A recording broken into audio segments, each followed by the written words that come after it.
As famed dungeon master Meatloaf once said, when finally bringing his first campaign to a close. Like a one shot at a con, I'll be gone when the session's done. Or when the play is over, like a shot at a con, I'll be gone, gone, gone. Like a one shot at a con, I'll be gone when the session's done.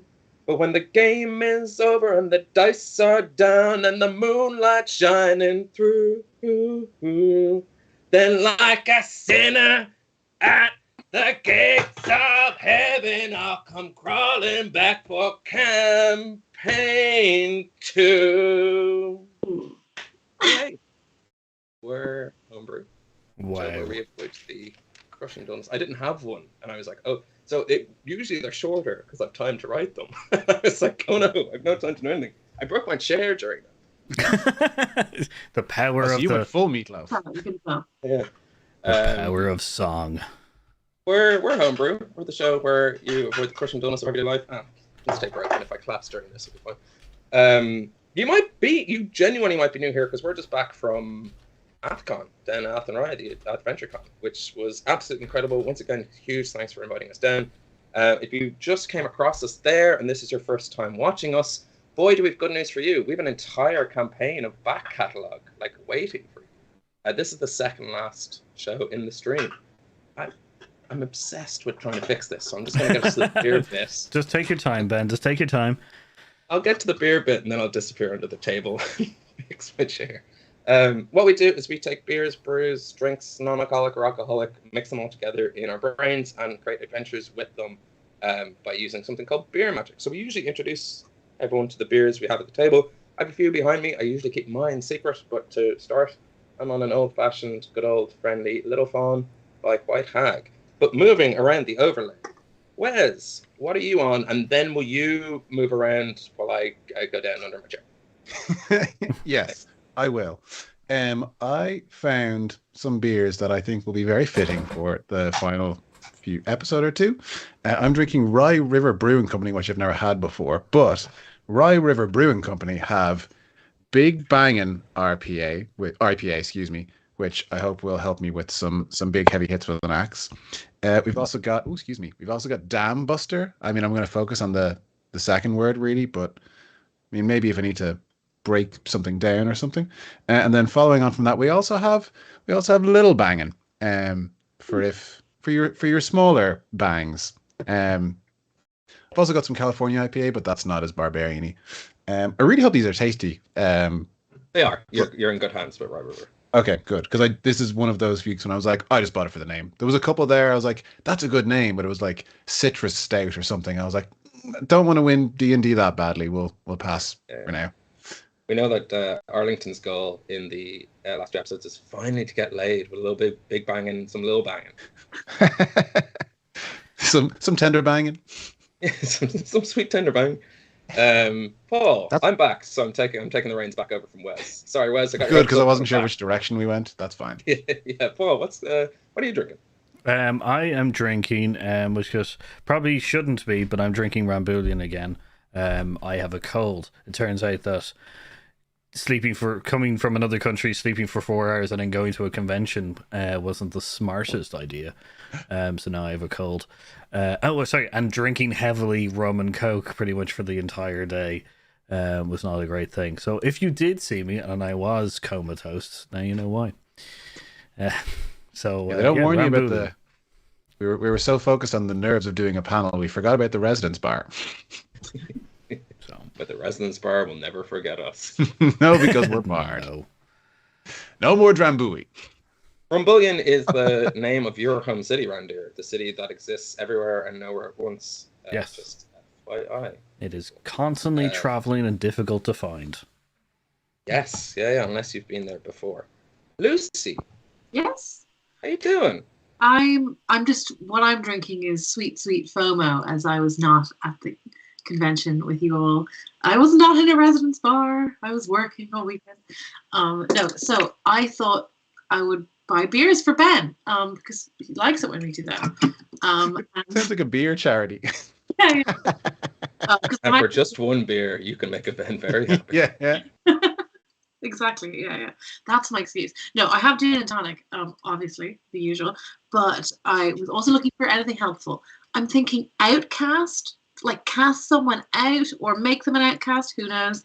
And then this is specifically if we need to like make Huck a big bunny, maybe? That's Nice. this here. So that's all I got. Nice. I don't know if I'm gonna like the taste of either of these, but I'll drink them if we need them. I saw the Outcast one as well, and I was debating it. It sounds nice. I was gonna say you were in Tesco too, right? Yeah, probably the same Tesco.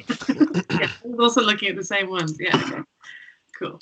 Well, this is where anyone in the chat tell us what you're drinking, because I prefer using your beers because they're usually much better than mine. Yeah, they do. They do bring Yes. better beers to the table. Yeah, if you're in the little sidebar, if you're in the snug beside us watching along live, and you're drinking something, we will sometimes pluck from your coffers and use it in the game. Players are usually quicker on the draw than I am, but sometimes I snatch it for my own nefarious means. But speaking of nefarious means, Keelan. Yes. Yes. I am drinking a number of things. The first thing, I don't know if I'll be able to use the name, but it's called Halska. And it's a raspberry, wild strawberry, and elderflower cider. I have had one of these before, and I'll tell you, it tastes basically like summer fruits cordial, like exactly like that. I'm in it. And yeah, so it's nice. And then I have things that'll be useful. My most useful, I think, is Hopfully's Shine Bright IPA. It's also got a person whose head's on fire. I figure that might be useful, as well as Shine Bright, just to like Give you a bonus. Yeah, and then there's the usual. I've had this for a little bit of a Blizzard Smush, in case I ever need to. Never really cast a Blizzard. In case you got a smush. In case you got a smush. It's got a fire. And it's a little cold. And then I don't know how I'll find this useful, but I have a Hopfully pills. So maybe I'll find some way of getting a pills into someone. Actually, it's a gluten-free pills. Do we need to drug anyone in this episode? Is that what that is? Never know. Yeah, you never know. You never know. Or maybe it's a happy pill. Or maybe I can give them the blue pill and then they'll stay in the Matrix. I can't remember which color. I can't remember which color is the good one or the bad one. I think it depends on what subreddit you're in. Yeah. It's the red Probably the pill, case. right? The red pill to get out and the blue pill to stay in. Yeah. So that's what they tell you. I'll slam a bunch of blue. It's a blue pills, right? So I'll slam some blue pills into everyone. They'll all disappear into the Matrix, Yes. and then we won't have to fight with them. Yes. It's actually more. It's probably my most useful can ever. Then. Yeah. Blue pills. Yeah. Yeah. The That, blue or pills. if Arlington finds he's a little bit limp after his big bang in a little bag, and a little blue pill might help him out. Yeah, that's true. So yeah, that's the range of drinks, and Well, I want to get smashed straight into this adventure as fast as possible. So it is not for lack of love or respect or honor that I fly through the housekeeping at the very beginning, just for want of speed. If you have been watching a long time, even if you haven't, you might know that we are partnered with Dakota Irish. They are a Irish craft dice tray maker and purveyor of all things tabletop accessories. You can head over to dakotairish.com. And if you use the promo code LASTCALL, the kind of thing you get when you're being asked to leave the residence bar, then you can use the promo code for 10% off your order. So head on over, check out. They've got teas and t-shirts. They've got teas and drinkables. They've got dice. They've got ice trays, dice towers. They've got candles. They've got everything you could need to level up your home gaming experience. So head on over and check them out. That, I think, is us good. Oh, actually, between now and next time, Dublin Comic Con is on, and I might be there on a couple of panels on doing some stuff. So if you're there, check our socials out. In the meantime, I'll mention more. It's hard to know what your life will be like in 2 weeks' time. That's that. And are we? I think that's us good. Obviously, like, subscribe, share. Just because we're coming to the end of this campaign doesn't mean those analytics don't mean they're as important. I think let's just dive in. Let's just do that. I mean, I'm not good. Are you all good? I'm not good. Are you good? Hi. Okay. Great. Blaze of glory. Well, without further ado, grab yourself a drink, pull up a chair as we dive into a world where anything is possible, but always probable. Welcome back the realm of Hibernia. Arlington, Yes. what's going on? What's the story? Where are we? And how did we get here? Dearest Papa Tyke, oh, how I wish sending you these letters with quill and ink was still a thing. I do so miss the scratchy sounds. I want you to know that while I shall never forgive myself for losing control and allowing Lamb Hog's illusion to get the better of me, I'm doing my best to continue without you. The guilt is crippling and the sadness more so, but I've found both tempered by sharing the weight with Grud and Iramon. Oh, also, I time traveled. So, okay, this is the weird part. So, you know how I said I'm sort of the aspect of time and my friends are, reality, etc., etc. Well, I brought my friend Ignatius back in time and we saw Rua in the past, sort of outlasting those she loved. And it turns out that one she loved was sort of cycling back through a reincarnation sort of situation. Ended up being Bacchus. You remember him. I can't remember if you've met him. But he doesn't seem to have any memories of these moments. And we sort of came back from it, and I'm not too embarrassed to tell you I vomited everywhere. It was quite traumatic. We used our teleportation. Remember the teleportation? Yes, we've been teleporting to find him in this sort of freaky stained glass situation. Now, I know what you're thinking. Why don't you break him out of that, Arlington? Well, I thought of that, and I tried, but then these wraith-like creatures started attacking us. Now, I mention we're on a floating platform? We're very high up. It's sort of a weird situation. Very, remember I told you about Snake Dog? Reminiscent of that. Sort of bookending this whole thing, really, I think.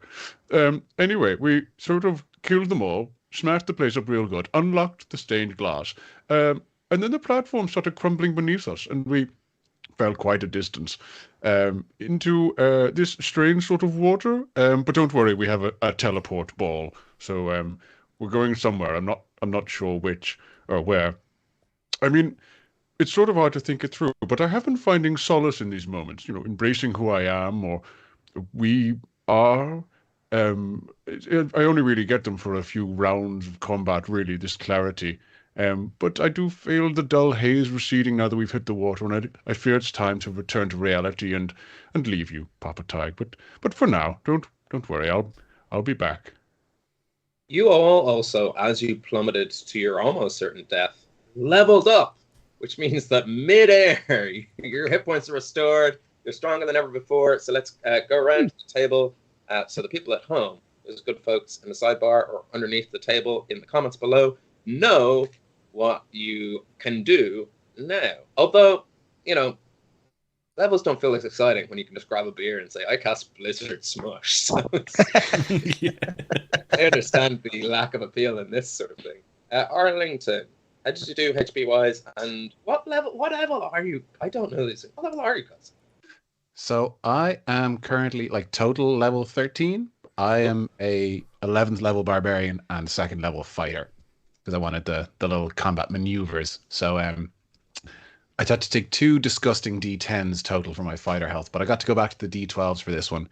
But I rolled a 2, so my health goes up by 4 altogether. So I'm still a brittle tank.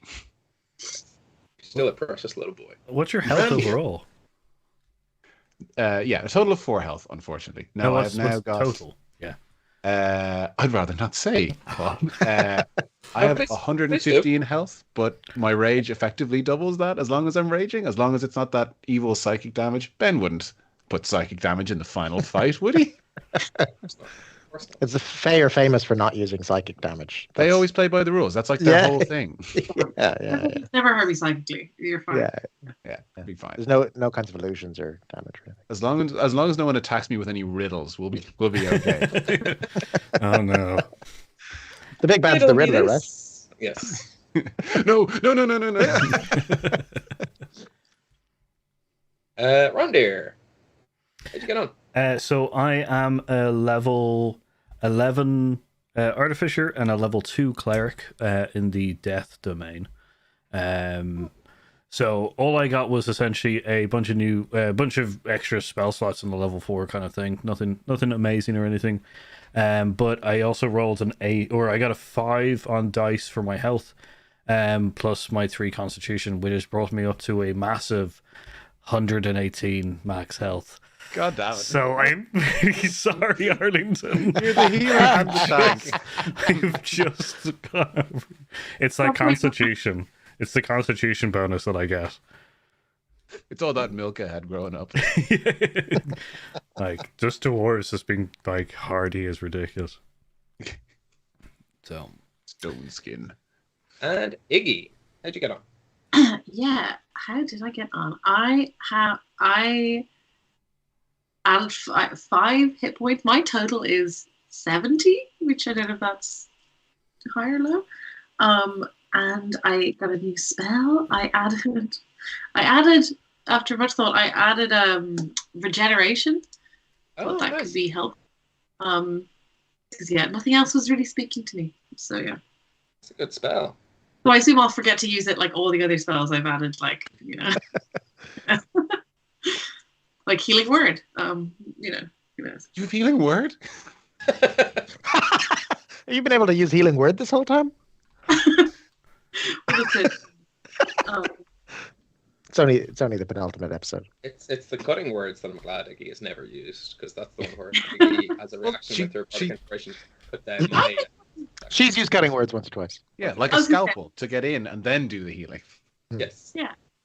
And when we did a riddle, I used many cutting words. Yes. You know. The best Directly form to of me. healing is attack. Was active play to Ben. Yeah. And finally, Puck. Hi. Yeah, I'm a level 13 sorcerer. I haven't cross-classed like any of these dweebs. Pure sorcerer. Represent. That's how they talk, I think. And I should know. So, canon. I rolled a 3. I got a 5. I have 72 health. just a little bit more than Iggy. And I have gotten a cool new spell called Crown of Stars. I mean, there was a lot I wanted to grab in this particular level. Turns out level 13, far more fun than like virtually any other level before it. There was like 6 different amazing spells that I could only get one of. So, yeah, that's... Well, as you all hit this water and the magic of your teleportation pearl, I think you have 2 others collectively within the party at the moment. Rander doesn't have one, but the 3 of you should have, and you've used one. I can't remember whose pocket it fell out of.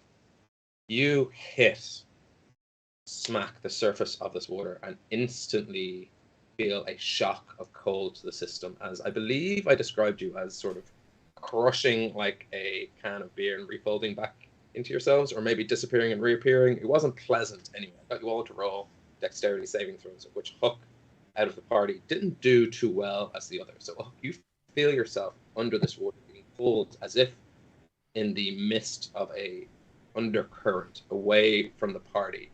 You are surrounded in swirling water. You try to open your eyes. Your vision is blurry. It is shockingly cold here, and all light from above seems to disappear. As a party, you realize you are underwater. There is nowhere seemingly ahead of you to swim to safety. Bacchus is with you, Iggy. Your father is nearby. But you have, for lack of a better description, teleported yourselves, given that the planes themselves have begun to separate and be ripped asunder into the what would you call it? The plane of water within the elemental plane of existence. There's water everywhere, not a drop to drink. I start drinking. Okay. No, Did you say- no. Let's just Sure, say if you want to. let's just say the best way to avoid Ben's death traps is just not to be at the last episode. Mm-hmm. Yeah. Did you say I've been pushed off to the side, or did I end up near the party? No, you've been pushed away. Your dexterity saving throw was so bad compared to the others that you've been probably about 70 feet away from it in a current of under pressure. Okay. And can I see them? Or is it too Make a dark? perception check. with Oh yeah, I guess rolling, huh? Yeah, disadvantage perception check. I wish that was a 1. Um, but it wasn't. It was the next worst thing. I love how You? 2s are your biggest I biggest hate fear. 2s. 2s are the worst. Yeah. Perception. Yeah, it is. Look, You can I barely failed. see your own hands in front of you. It's so dark and murky in this water, and the cold itself is causing you every once in a while to shut your eyes and just try not to, for the love of God, scream, because the one thing you can't do underwater, breathe. What is everyone's con modifier? The kind of +1, +2. +2. Plus Plus 3. Okay, +3. Arlington, +2. 2, +2. Ow. Everyone with a +2 can survive for 3 minutes underwater holding your breath. +3, Rander, you can survive for 4, which is great because everyone here is a veteran adventurer, right? Oh wait, there's Bacchus. Yeah, Bacchus can last a minute. Actually, Are we, yes. we close to it? I was Arlington. You're besides Arlington and Bacchus. Iggy is panicking immediately, grabbing her dad, and I want to. While swimming, trying to grab Arlington's axe that he likes to look at and find information. Maybe cutting myself on doing so because I probably can't read his magic axe. And I'm just looking around like, what's the? Can we tell which direction we're supposed to swim? That's a very good point. I want you to make a survival check. Again, with disadvantage because you were plummeting through the sky and now are in water, so you don't know which way is up or down or left or right. I love how my legendary axe of legend is the axe that I like to look at. It's kind of like a weeb that bought a very expensive samurai sword. It's like it's for ornamental purposes. Yeah, it's sort of like your sat nav. You look at it a lot. So. It's my sat nav, yeah. I got an 8 on that survival. A It 2. is hard to know. And it's not even like lower roll, you'd almost have the confidence to go in the wrong direction. 8, you're just flustered. You're trying to find, before you worry about which way is to the surface, you don't even know how deep you are. In fact, it feels like there's a pressure on your head that possibly can only happen when you're in the thing scuba divers get, the bubbles. Shakes. The bends. Bends. Yeah. It's so close to your name, you'd think you'd remember. Yeah. Tom York swims by, and you're like, I know where I am. So, can I, seeing Iggy having a hard time, I want to I want to link one arm around Bacchus's arm so he doesn't float away or anything like that. And I want to hold the layer skull axe tightly, and I want to use no direction, which I can do once per day. Yes. I think as an action you can cast no direction. Which is better? Hang on, no direction or guiding hand? I got the two mixed up. Are they the same thing? No direction lets me know where north is. It's ineffective if there is no north. What kind of sick, twisted DM will put you in a world with no north? Well, It's at least all we west. know what we're dealing with if there's no north. But we're on the. Oh, do we know that we're on the plane of like? Can I roll like Arcana or to kind of, I guess, if I've read about the plane of water? Yeah. Or know anything about it? Well, Arlington, are you going to go for guiding hand or are you going to go for no north? Hang on, let me just double check what the difference is. Hang on, guiding hand, maybe, because I thought they were similar. Get on.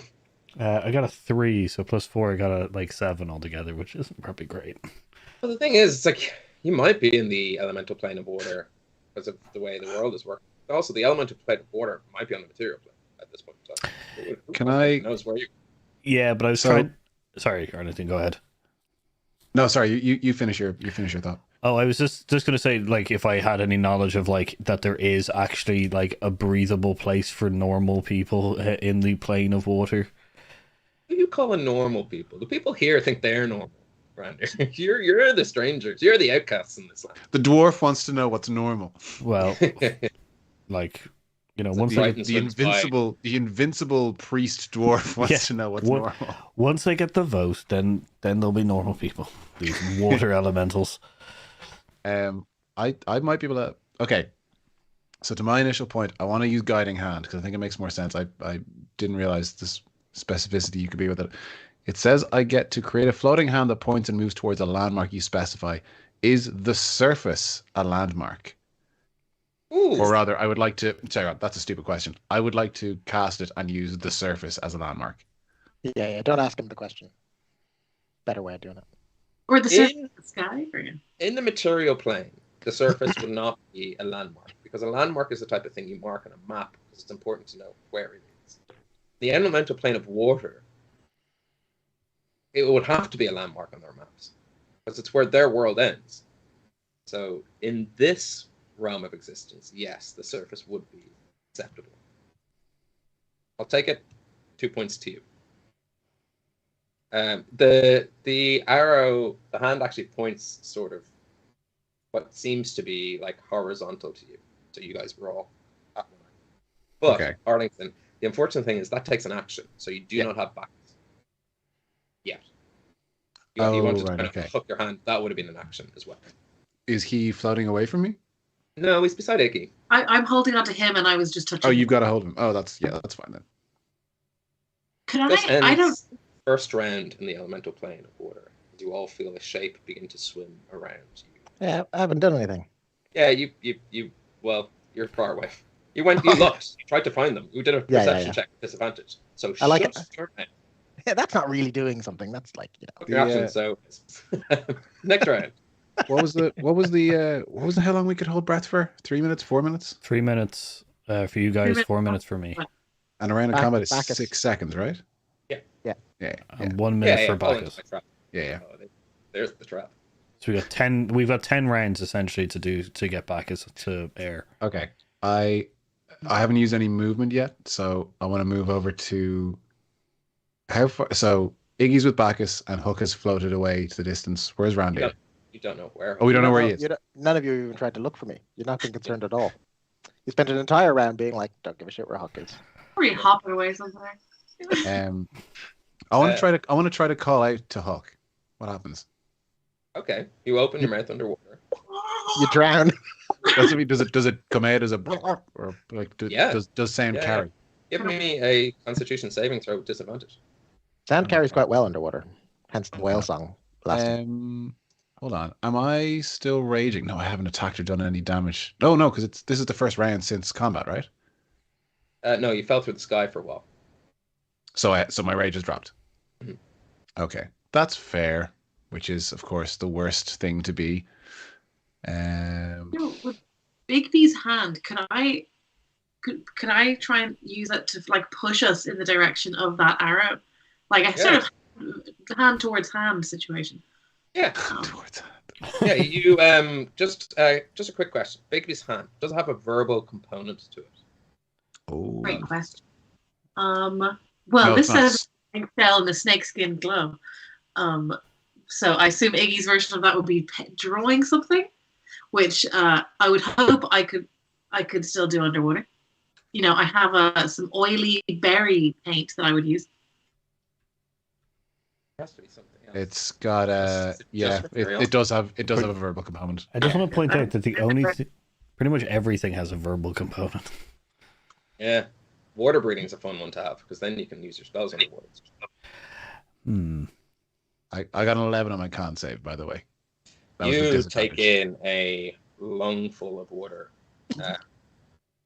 which does not do damage, but it does not. You now don't know how long you can hold your breath for. Oh no! Oh, that's much worse than just the number going down. Mm-hmm. Oh, that's much worse. Okay. So I can see Iggy and Bacchus. I can't see Huck. Can I see Randir?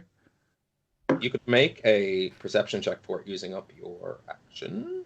I have used my action though. This is still the first, so I can't check. What did you use your action for there? Is this the second round of combat? Yeah. The first round was using guiding hand. Okay, then yes, I will. Could we roll initiative so that we can all have a turn? Because I didn't do anything in the last round. Oh yeah. And we all complained, but then in the very first round you didn't get to do anything, right, Randir? Yeah. I thought we were still in the first round. That's why I was using my movement. Very first round, you did an Arcana check to see where you were. Oh, is that's okay? Cool. Yep, that's correct. I I didn't mean to skip. I thought we were still in the first round because I was trying to use up my movement of the first round. I didn't realize we were in the second round. Otherwise, I wouldn't have jumped ahead. I feel frightfully rude. Yes, let's roll some initiative. Why not? Let's see. Give some ordered information here. 8. 8. Are we? I think I missed something recently. 6. 6. I think we're down. I feel pretty good about that. Now, no way. Did you get a I crit? get advantage on initiative, and I rolled a 1 and then a 20. Nice. Nice. I mean, it's, useless for initiative, but impressive. And Huck. 19. 19. My Nice. total's 22, by the way, if that matters. Yeah. It does in the sense that we will continue where we left off with you, Arlington, as top of the round of this round 2. But Iggy, I'm going to count your Big B's hand as your action in this round, if you are going to cast it. Oh, well, I wasn't able to, but... Oh, yes, that's correct. You couldn't. Yeah, so we'll come back around to you knowing that you can't do that underward. Arlington. Okay. I want to use my action to see if I can see Randir or Huck. And bear in mind, and I don't think I've mentioned this in a couple episodes, I can see for a mile, like an eagle can, like really perfectly clearly with no problems. And like a little bit further than that, a bit blurry, but like a mile. Or a nautical mile, I guess, in this case. What's the description of that skill? Sunny day, under the torrent of storming, raging water storm. Like, what's the... On a clear day, you can see up to a mile. You can see up to 1 mile away with no difficulty, and dim light doesn't impose disadvantage on your perception checks. Also, you're very handsome, and your biceps are very impressive. Yes, so I won't give you disadvantage. You can definitely roll perception to see. Depending on your roll, I'll let you know if you see both of them, one of them, none of them. Oh, god damn it. That's a 12. Yeah, pick. Who do you want to see? Who do I want to see? I want to look for Prince Huck because I feel like Randir will probably be able better to hold his breath because he's used to living underground. That's racist to think it's the same And it's thing. not at all because he's jealous that clearly Randir's been the tank this whole time. Yeah, about 70 foot away, you can see what seems to be a kind of struggling shape in the water, and you can only see it because for a split second as something slithers past, it creates a contrast. Oh, okay. I want to, if I can use a free action to like wave my axe or my shield, my glowing shield at Iggy, try and get her attention and like point. You can't even point your shield underwater. It works like a beacon. Oh, of course. Yeah. Okay. I'll just start spinning like a lighthouse. These 3 ships just. Oh my goodness. Oh wait, Take ships that, don't Christopher touch. Columbus. Yeah, I want to highlight Huck and then start swimming over to him. I don't know what my swim speed is. Is it just normal walking speed? I think your swim speed. Should have looked this up. Unless you've got a by specific, now. it might be halved. Yeah, it's half unless you have a specific feat or ability. Yeah. Or as I- Yeah. What if you have 2 specific feet? I don't two have any specific- swim feats. So half your. That's safe. It could be a nice bag. That's going to be, and I've used my action already, haven't I? Yeah. Is this worth an action surge? It sounds like he might be gobbled up very, very quickly. I Um. was going to bring so much attention to myself. So I guess we'll find out on Huck's turn if he sees my light. But go into the light, young prince. I feel like I'm going to need an action surge for whatever this fucking thing is. I'm going to start swimming over towards him, so it's 20 feet of the 70 I need. Yeah, sure, but he might be able to swim some of that towards you. Yeah, but he's only got little legs. He's going to get like 10 feet. Huge ears. Think how important they'd be underwater if you just use them backwards like flippers. If this affects his swim speed, I'll be very, very... Oh, you just go backwards and use it like a propeller. I've seen enough Hanna-Barbera cartoons to know that's how that works. Yeah, I'm going to get that at the end of your turn, if that's okay. Yeah. That's it. No, I'm also playing, not without a timer. That would be... Actually, this is like exactly, if you're DM at home, exactly the type of thing where you take an egg timer and turn it upside down. But we're all remotely, and that'd be hard to do. But that would build real attention here. Only there was an online clock we could use. Or a real clock. Puck, it is your turn. You do see Arlington's beaming light in the water. It looks about 70 feet away, and then 20 feet closer. Great. What would you like to do? Great. Well, having gone through all of my spells, I can tell you that minor illusion requires no verbal component. Nice. And that is the only one I have found. Is that what you've been doing this whole time, trying to find something you can do without talking? Yeah. Perfect. Time well spent. And minor illusion could be I've been trying to think of a way of minor illusion being helpful. I create the illusion of breathable oxygen. I'm so feeling happy. Yeah. Here's the thought. So polymorph's a spell, right? But I'm a puka. Mm-hmm. So it narratively could change form anyway without having to do anything. Up until the day you settled into your hair form. As an adult, you can boop, boop, boop, boop, boop, but then there comes a time in which you decide in your life. What if I try really hard? I'll let you try really hard. None of us have ever thought of doing that. Reduce your oxygen. Try really hard? Okay, yeah. Just extra hard. I'll let you choose. Actually, I'm going to think of a skill. I'm going to think of one skill. You have to guess it. If you guess right, then you can roll. For trying really hard. Oh no, for changing your shape. For changing my shape. Well, now I'm gonna have to actually look at all the skills. It won't mean that you don't get to roll. It's just if you guess this, I'll give you advantage. What do we think? I'll tell you, it's not. No, it's not religion. Probably not history. Yeah. I'm leaning towards performance or deception, or nature. I feel like nature. Yeah, I was animal handling. Nature. Yes, nature. It's in your nature to do such a thing. So roll with advantage. Yes. All right. It's a straight roll. I'm just hoping you get a crit. Me too. That's not a crit. Okay. Come on. That is also not a crit. Ah. So 11 is a straight roll. If it was including my nature, it would be 16. That's not great. Yeah. Let's see. So that was trying really hard. What if you tried that got me? Yeah, try less. You don't get advantage, but you still get the roll. Yeah. You don't get advantage, but you look pretty chill. Well, I don't want to look too chill. I can move towards the light anyway. That's like... Yeah. So I can do that. There are other thoughts that I've had, but I'm going to wait and see what happens. So, yeah. I'm going to swim towards the light.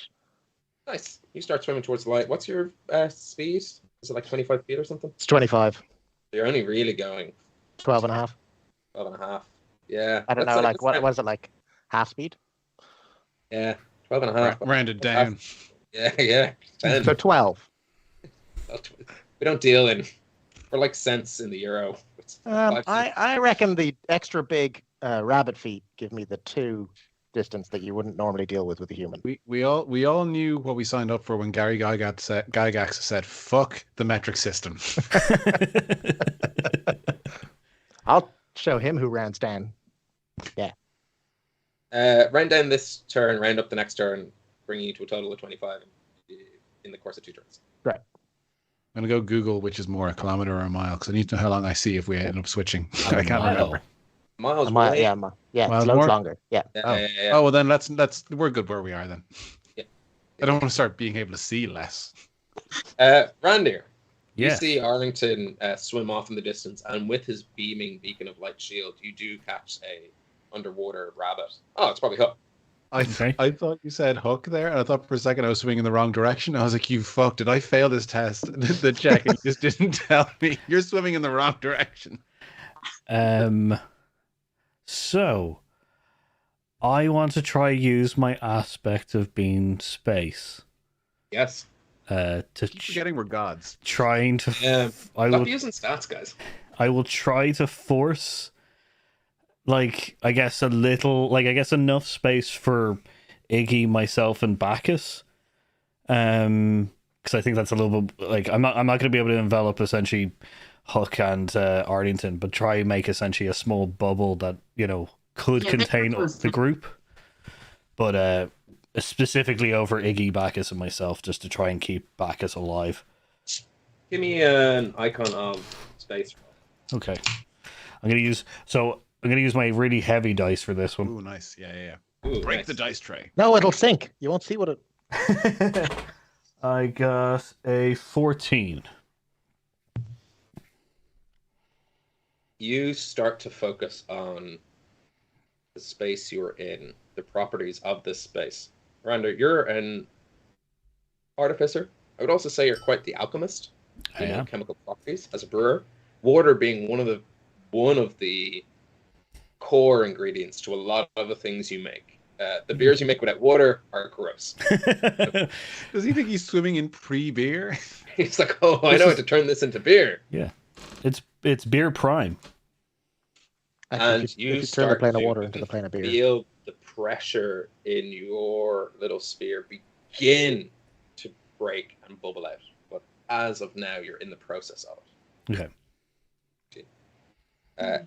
Iggy, you can feel your brain just warp a little bit as you feel space shift around you in what seems to be sort of a spherical bubble. You feel like the water's about to rush in or push out. It's hard to tell which yet. It's not great, but you don't have to roll. It's purely narrative. I'm not that mean of it. Okay. I think what Iggy would like to do in the same sense of trying to harness her control of creation and her chalk and painting supplies. They are her method of communication, and trying to use that in a way as the verbal component, and just trying to really. I also was wondering, separate thing. What if I like cast message?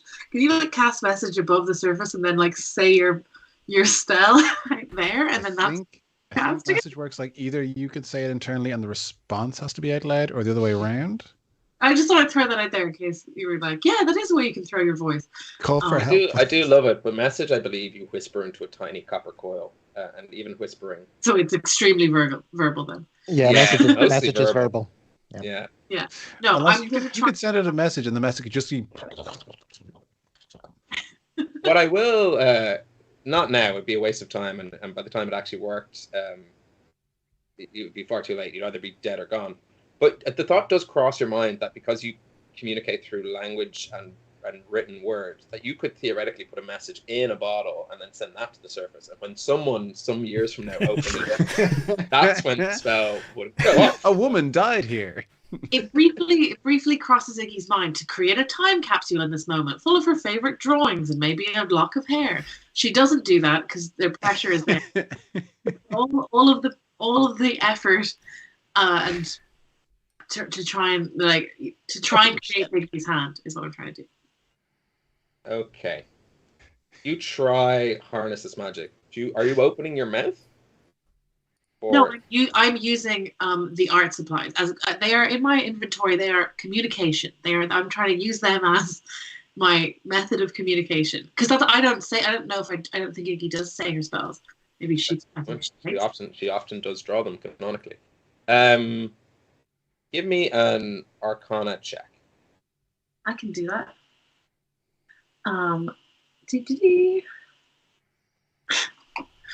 Make sure. Okay. That was a 12, but in looking for things, I realized I have this thing that says there called Lucky, where I can re-roll things, right? You can re-roll ones. Yeah. Can I re-roll that? No. Lucky doesn't What give was you re-roll is ones. that Lucky's a potion? What is it? Lucky. It came up when I was leveling up. It's a feat. It's the hook thing you get to do it, or the halfling thing, but you get to do it 3 times. No, it's different. Incorrect. Oh, it is slightly very different. You're right. incorrect, We've had this confusion before. And just for rules clarifications out there, because this is one of my fun ones. If you're halfling with the lucky racial attribute, and you also have the lucky feat, the order in which you use those is very important. My recommendation to you is not to use the halfling racial ability first, because you have to use the new result. So even if you were got a worse result, you'd be like, oh, use the lucky feat. It's like, you can't. You have to use the new result. Yeah, whereas this says you can choose which die to use. You can choose it. You're using up resources. You can choose which one you want to use. So you can roll another dice. You're not even rolling with advantage or disadvantage. You're adding another dice into the pool. So with the lucky feat, you can theoretically turn disadvantage into super advantage because you can roll with disadvantage and use the lucky feat, and you get to choose it, meaning out of 3 dice, you get to choose which one you use. It is incredibly broken, but very cool. You can tell we're in the end game because Ben is getting crunchy with the rules, which never happens. That's the most min-maxy I've ever heard you sound. And of It's course such I a thought good... you'd something. Yeah. Oh, I So could you can... In fact, it would be better if you had disadvantage and use lucky, because you get to choose which one you use. So you can use lucky roll again and pick which one out of those 2. Okay, so I'm gonna roll again. Yes! Oh, 21. It was 19 Amazing. plus 2. I think I'm gonna use the 12. No, I'm gonna use the 21. Yeah. With 21, you do manage to... It's hard because you're chalk and water. What's chalk and water like? Not great. But this charcoal slate you draw on and this chalk, you manage to just sort of pocket it. A very quick Bigby's hand, and boom, it's in existence beside you, able to move you or anything else, because you can move Bigby's hand. I don't think Bigby's hand is restricted by, like, the material it's in. So if you wanted to send it anywhere else, it'd be like, whoop, it's over there now, or now it's over here. More like the Biggie's hand. Am I right? What? Yeah. Almost your name. Yep. Okay, good. Yeah. Okay. Can I control this go or next go? I think you get to move it straight away. How far away? Like, I'm trying to think. Should I, if Randir's thing is going to work, then I should pull the other guys into us. So maybe could it grab Huck? Could it go behind Huck and grab him and Arlington and bring them back towards us, which is also in the direction of the guiding light, right? Because Arlington went away from the light. Yeah. I need 2 pieces of information to... I'm not like arbitrary. I'm not arbitering here. I'm not like ruling on it. I just need to know what's its range, what's its casting range, and what is its movement. Because you could theoretically, you could have cast it over by Huck in the first place, and then use its movement to play back. Oh, gotcha. Okay, yes. Huck and I are 35 feet apart, by the way. No, less. 10. Oh, its range is 120 feet? Okay, cool. So you could definitely have put it behind Huck, and then its movement. Gotcha. Got it. And then I can move it back to us. Yeah, what's its movement like? It says like with a bonus action you can move this up to something or other. I'm using force. I was thinking forceful hand because I can push a creature in a direction that I choose. It doesn't say at the distance of that, but if I was casting it over... That sounds like it's just a push. 60 feet. So when you cast the spell, and as a bonus action on your subsequent turns, you can move the hand up to 60 feet, and then cause one of the following effects. So 60 feet is how far you can move it, which brings Arlington, just quite a fun end to the round, as you cast it right behind Huck, and then move it 60 feet towards you through the water. So Huck, you're beginning to swim 10, 12 feet and a half towards Arlington, towards the light, and you feel this force push you forward. Arlington, you've got this beam probably slightly away from Huck, just not to blind him immediately, but you just see this giant... what color is your magic? Kind of purple, pinky? Yeah. Purple? Just purple underwater hand just catch you in its giant mitt. And you are now all 60 feet. So that would put me back to where I was, because I went 20 feet and we were 40 feet away. So I'm back to where I was with Huck. 70 feet away and you went 20 feet. So Huck was 70 feet away from you. But then I moved 10. So they're Moved 10 from feet 50 away. to 40. That's what I mean. He moved a little bit closer to me. Yes. Yeah. So you're now all 10 feet away from Randir back as an Iggy. Yeah, so I'm back where I started. Nice. Exactly. And in that moment in time, as this bright light of Arlington's shield and this glowing purple hand, you all feel the pressure of water just sort of wave out as seemingly from just where Huck was, this large sucking tentacle tries to scoop in. But as you feel the water around you turn, you see in the distance glowing eyes of a giant squid-like beast beginning to make its shooting descent towards you all, and it will get to you by the end of the next round. Top of the round is Arlington. Arlington, you're being pushed. You know that Bigby's hand is going to continue on, but you're being rapidly pursued by some sort of squid-like giant beast. Yeah. Yeah. And Can I use a free action? Just kind of like aim my shield towards him, try and get a better look. Even like I don't know the spot in between his eyes.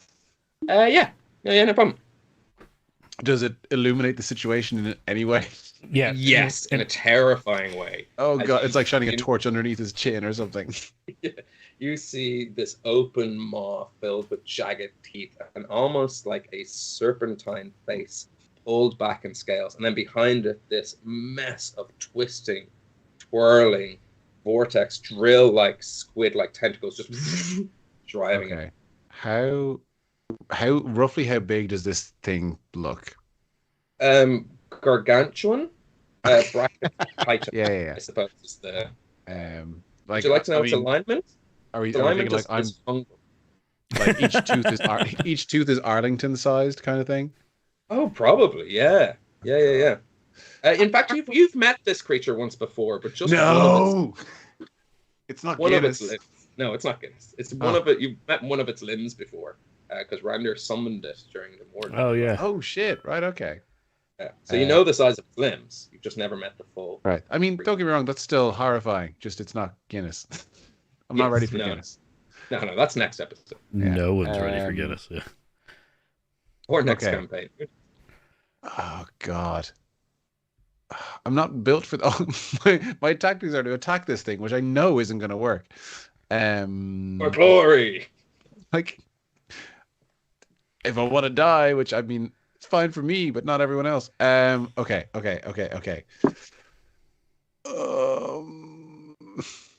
You also, Wes as a player, you also have all the information that everyone else has. That Randir is currently trying to open a bubble or space in which for you to. Okay, I've deduced this from what's going on. Okay, and so sorry, you've said it already, but myself and Huck are how far away from Randir? 10 feet. 10 feet. Okay, I want to. I grab Huck and I swim over to we're within range of that. Nice. Yeah. Easy to do. So you swim away from Bigby's hand and get into this bubble. Yeah. And then I want ready to, anything? Yes, I was going to say I want to ready an action so that as soon as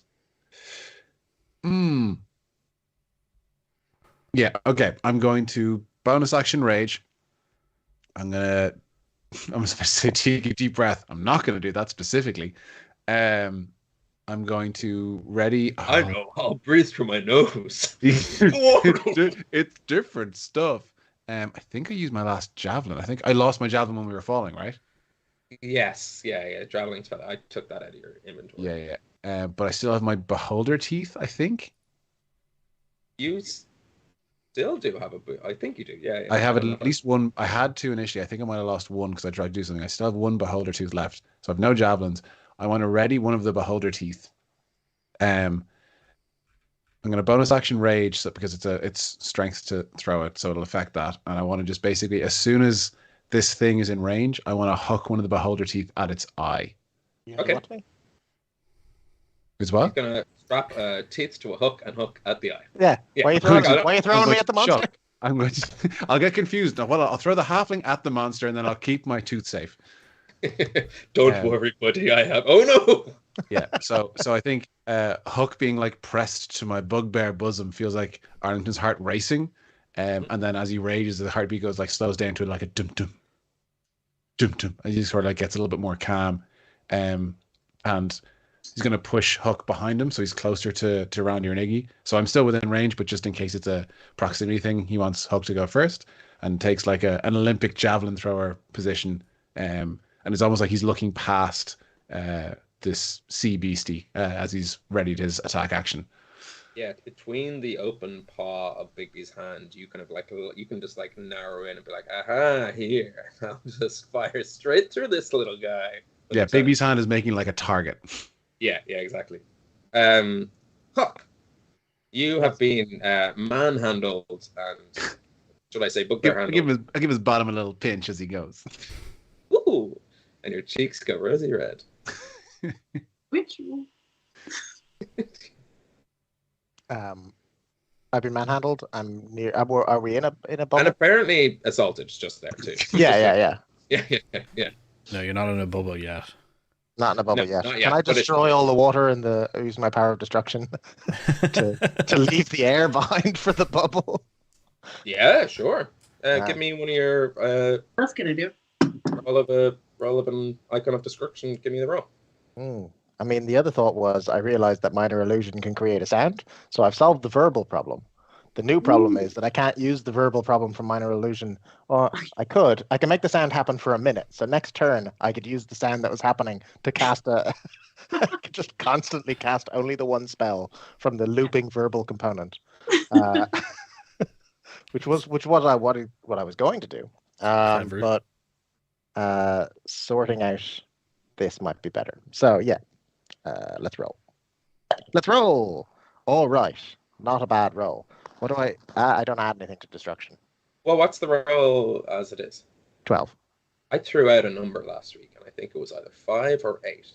I can't remember which. It was just like we didn't figure out your ideal rolls yet, and I was just like, you know what? All of you just have a plus. I think it was 8. Might have been 5, but let's for the sake of if it was 5 last time, but you hadn't leveled up yet. Let's say it's 8 now. That's what you're adding to your. So 20. Deals 20. This is the first time I think 2 of you have used these powers together. Uh-oh. Yeah. Right?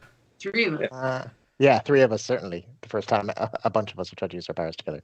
Yes, because you're using creation to create. Iggy's currently using creation to create. She's Oh yeah, you're right. It's not really. she's creating air. I'm destroying water. And, No, sorry, I hope and you guys- Rander this is the making Captain space. Planet moment you've been building for months. You meant in general. I know what you mean. Is in for the same In thing. one unified goal, and Yeah. collectively focused towards one thing. This is the first time that more than one of you have just tried to do it.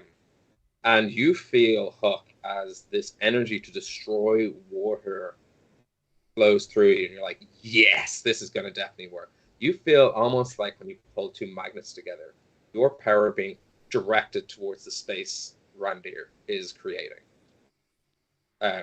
As a bubble just opens up around you, destroying all water in the area and creating the space you need. But through space and destruction, you tear a rip and create what I can only describe as, you know, when you take a plug out of a filled sink? Whirlpool. Whirlpool. And as you look through it for a moment, you see far down below what looks like a sort of swirling, concentric, spiraling circle roadway, all focusing in on one solid space. As high up in the air, you manage to rip a hole in reality, destroying the water in the plane of water, and feel this now in this vacuum. All the water around you rush through, pulling you through this gap into the sky, down a waterfall, and towards what looks like, well, can anyone here see like a mile or so? No, that'd be mad. No, That'd no be one mad. can see. No. That would be inhuman. Ben, I can see 1 mile directly, as if it were perfect and in front of me. You know that everything that you've just unleashed on this campaign is perfectly visible to me, Arlington, the barbarian with the vision to solve this puzzle. Arlington, you're looking the other way towards the Kraken. I am specifically not looking where we're going. Okay, good. So, wow. One time this would actually be useful. Nice. but it is still. I dropped there, so I didn't hear what happened there. But I heard. I saved us more fun. There's like a. Yeah, there's a rip and hole in reality as all this water begins to rush through. But what I'm describing there is what is about to happen, because we are still in the split second that takes place within a turn. As Huck, you manage to destroy all water, but in doing so, destroy a rip and tear in reality, bringing you to exactly where we need to be for contractual and time reasons. Destruction. Yeah, my rolling contract is coming up. Randir, you feel this surge of energy. It's actually quite empowering and somewhat right. There's something natural when Huck does this thing that you're just like, you feel that same magnetic pull being like, bam, and you just go bubble exploding, like you're just boom, like as if working together and holding hands, and the power of friendship just in that makes you a little bit stronger. Harsh. Yeah, I saw this as a Guardians of the Galaxy 2 moment, and I'm glad we didn't go exactly that way. Ooh, child. No. Yeah, we don't have the copyright protection for that. Rander, it is your turn as you feel yourself being pulled into the sinkhole through this. Like when I say a waterfall down, you will still be within. Like no one be scared of the distance you're falling. You'll be protected by our friend water.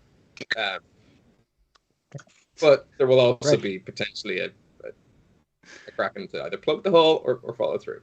What are squids like with tiny spaces? Very, very good. Yeah, I was gonna say I don't want to tell them that they can really squeeze into lots of tiny places. But I don't know about krakens. That's kind of like what the fuck, cephalopods? Yeah. Octopus. That's like their whole thing. They the thing that kills Ares? Cephalopods? Yes, the one-winged kraken. That's the one that Good to know. Rander, what would you like to do? You can also not do anything. You're top of the ride and they're about to take your picture. Just enjoy your death. Yeah. I think, okay. I think what he's going to do is he's going to put his hands in the air and just go, Geronimo! Fly through. We do a lot of goofs and jokes on the show. Can I take that sealed in as your canonical answer to this question? Yeah, if I want to do it, that once I go through, I might cast levitate and then try plug the hole to make sure that a kraken doesn't fall on top of us. Do you want to ready an action for a specific situation? Yes. As I get through, I cast levitate. Nice. I think that's right. Levitate underwater. I'm going to count that as if you have like a little jetpack or something. Does levitate hold you above a certain ground level, or does it hold you where you're at? Yeah. Because you might just plummet with levitate. It's 20 anyway. feet. Above the ground or just from where you cast it? I think. Be hilarious. You plummet to 20 foot down. I think you crash, that is exactly how it works. Into the 20 feet off the ground. If the fall to 20 feet above the ground would kill you, I think you might still die. Yeah. You're not impacted. How's your high HP going to save you then, Paul? It's fine. My dexterity will save me. Burn. No, it says 20 feet up, so it's essentially just does the 20 feet from level.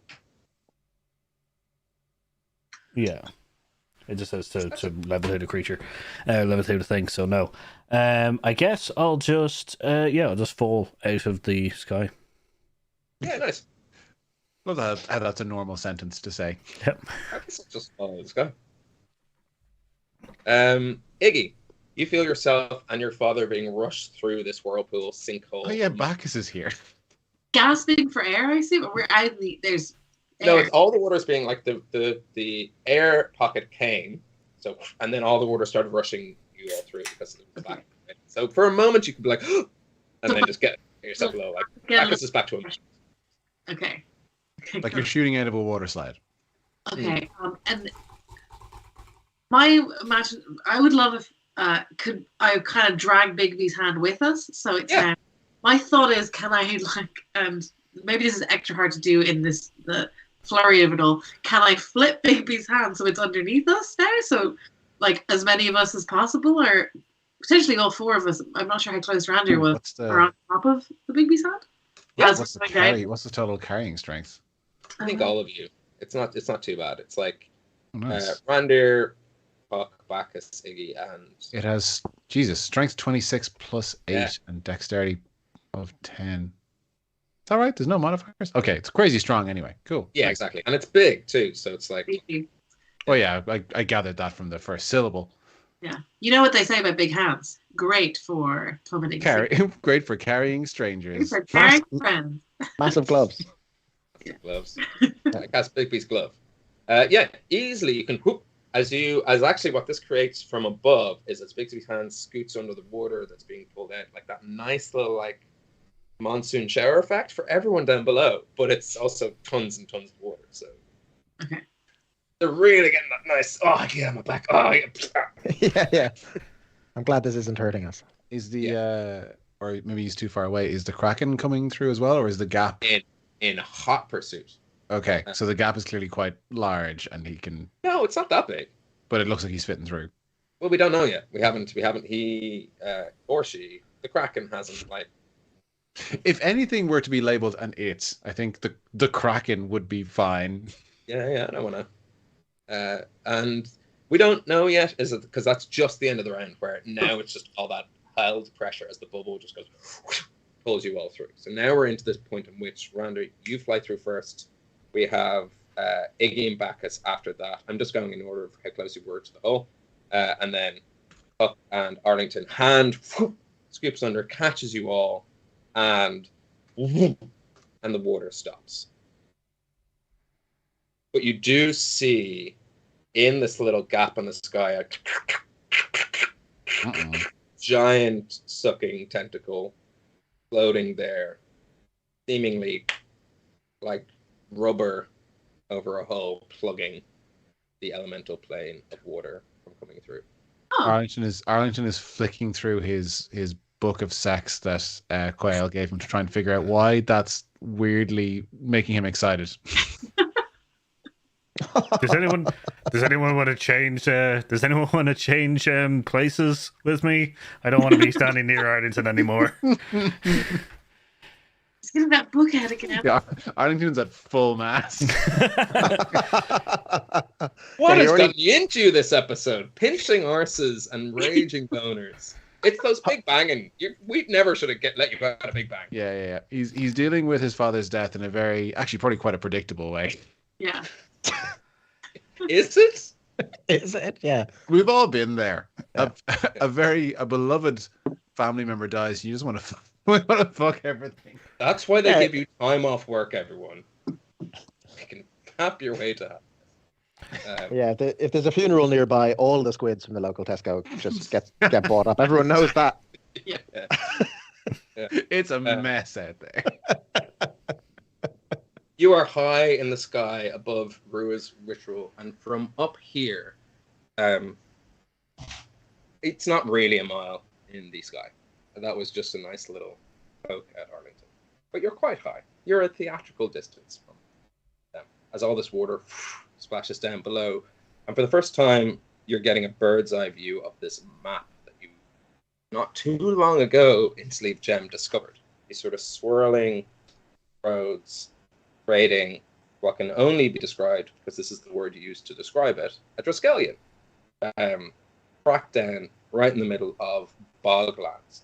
But what's odd about this is that all around in these, coming from these kind of 3 points, ever since you broke those locks that were holding the other realms in place, you can see in the southwest, sort of the greens, the evening skies, the purples, the kind of magical, oversaturated world of the Feywild. And from the north, you can see nothing but shadow and darkness, and seemingly what feels like just cold death. And then from where you are falling in from, it is nothing but, I'm certain it's the elemental plane. No, the far realm, I think. These sort of weird, oozing, twisting, gross, tentacle-based, calm down, Arlington. Don't threaten me with a good time. All this kind of icky, gross, purple enchantment magic and mind magic spilling through. But you're still quite some distance up. And not that we did it on purpose, but it seems like from here, you could get the drop on Rua. Let's just land straight onto her. That's where we'll take our break, I think. A nice bit of wordplay. As you float high in the sky above, and from up here, you can hear that same sort of melody from before that was coming through. You heard it just before you vamped out. There was singing in the distance when you were back in Ossory, carried on the wind from marching bands of bards. And here, oh shit! Right, that melody continues. But we will find out what that melody is, and we'll find out what the confrontation with Rua is like after the break, because we'll probably need, hopefully, but we want to give ourselves as much time on the other half for all this. Who would have thought a Kraken fight was going to stop me from my ending? Not me! Well, we'll need the 15 minutes to figure out our James Bond-esque one-liner when we're at whoever we land on. Like, Yeah. Sorry for dropping in. I was thinking, like, all I can think is the GoldenEye terribly sorry forgot to knock, but I don't think that'll work. Anyway. I'm having a cracking good time. Leave it with me. We have 15 They don't have the context for that. That's gonna go over their heads. Oh, get us out of here before I slam my fists on this table. Play me out, boys. What a crushing bore.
back to part 2 of Homebrew, part 2 of the second last episode of this campaign. If you're just joining us after the break, all you need to know is that the party were in the elemental plane of water.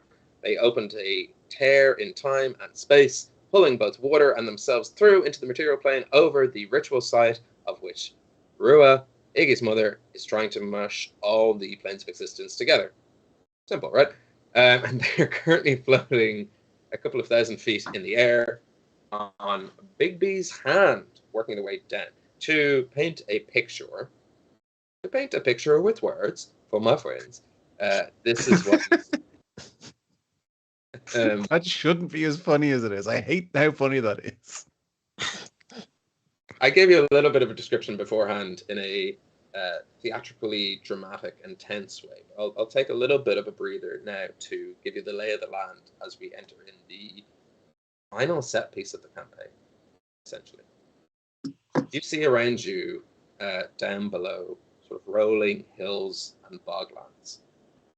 It is on these hills that the Triskelion roads have been built.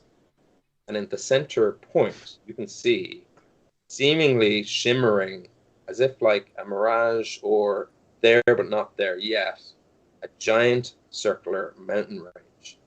That's the centerpiece of this puzzle, almost like a range of mountains that create a central bowl. And in this bowl, again, shimmering in and out of existence, is a gleaming white fey palace.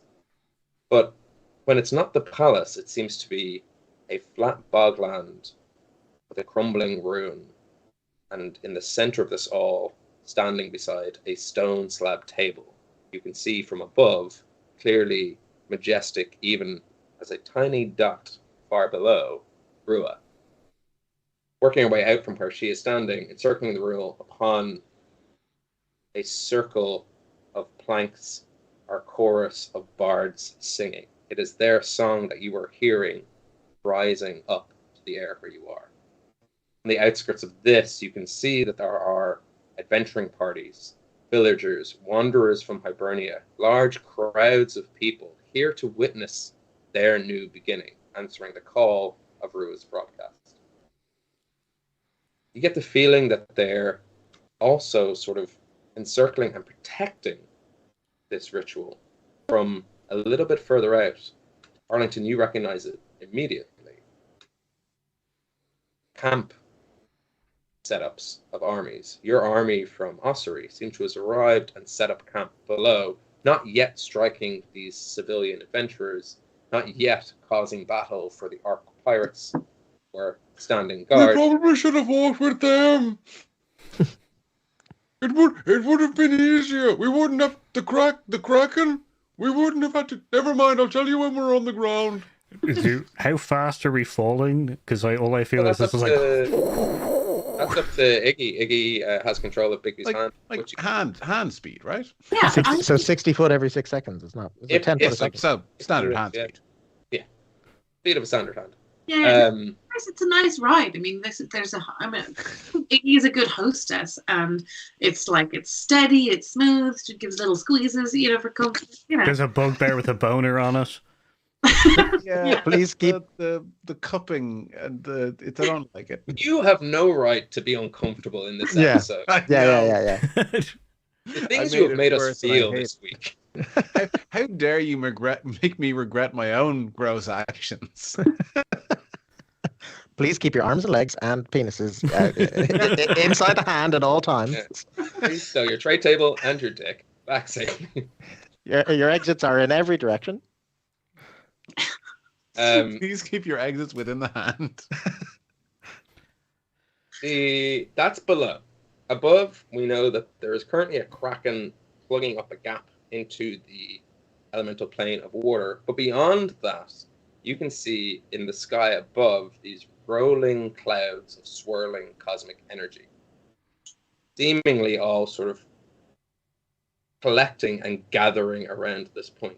And as you look down at Rua, at a certain angle, there's a shimmer in the air as you feel, especially those who are more magically inclined, a singular beam of energy seems to be shooting up into the sky at a focal point within these clouds, of which they are swirling. Think I could counterspell it? And pull that. Hey, right. That is absolutely worth a shot. I break all of the realms apart. It's even worse. It's catastrophic. Yeah, I'll help. Can I help? I'm kind of help. Yeah, you can help. Yeah, I'm everyone. trying to remember what's the limitations. It's under level 3 or above level 3. You can counter any spell. You can increase the level of spell by adding spell slots. That's You have why don't I like- use my highest level spell slot and waste it on a counter spell? That isn't gonna work. I'm gonna try a counter spell anyway. Why not? Out of curiosity, do you have I don't know, out of my head, like a level 50 magic spell or something? I don't know how strong all magic and all of it is. He has a level 25 one, but he can twin spell. I think that's how. Oh, that's yes. Oh yeah, That's. I don't think I can twin counter, unfortunately. What if I assist? Athletics check. What's the range on counterspell? I'll have a look. Oh, that's a I think good it's question. 60 Actually, I have no idea. I think it's 60. 60 feet. Yeah. Yeah. Oh shoot, you're 61 feet away from this thing. Ah, damn. I'd never you're thought quite- about outranging counterspell. Yeah, you're actually quite far. You're about 500. Like this beam of pure energy is probably about 500,000 feet towards you because you're coming in from one of the circles. You're not directly overhead. You're just kind of coming in an angle. Okay. Closest to the far realm, which would have been the elemental plane of existence. As you look around, you see that there are bolts of lightning, seemingly frozen in space, until you realize that they have been caught in temporal pockets of existence. More of these exist around the Fey realm entrance, but specifically in the direct center where the ritual is taking place, it's a mishmash of everything. There seems to be magic pockets of clouds bursting into existence and coming back to themselves, imploding almost as quickly as they are created. Frozen bolts of lightning in the air from the storm clouds above. And it's as if everything is happening all at once, and yet this very moment is caught forever in a second of time. That's what you're...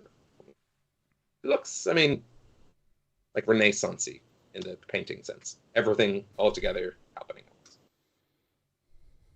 With that general description of all happening, probably fair to say that you recognize the singular white beam of energy. It has similar properties to that same pillar of magic that you came across during the Moor demon fight. It just seems to be all magic from all time and all existence together, contained. Would have been handy to have a Dagda's Cauldron to contain it all, but instead it's now shooting into the air and exploding. Don't we have a Dagda's Cauldron to contain it? I mean, that's somewhere, Yes. right? Yeah, it's not here. Oh, if only it was here. If only we had some ways of moving space really quickly, or Yeah, teleporting an individual to one location and then freely teleporting them back. Do I not? If only you go to where it is, which is index. Oh yeah. Oh no! Yeah, we left it there. in the notes. Oh shit! I forgot we left it in the index. Yeah. Okay. Yeah. Doesn't mean I can't go there. You can go to Index and pick it up. Yeah. Should I mean, have go. Can you? Because all of you need to go. All you need to say the code word. All of you. Oh yeah, that was what the problem was. I forget. There's something in my notes that it says Rander has overcome death and become a Dagda's Cauldron.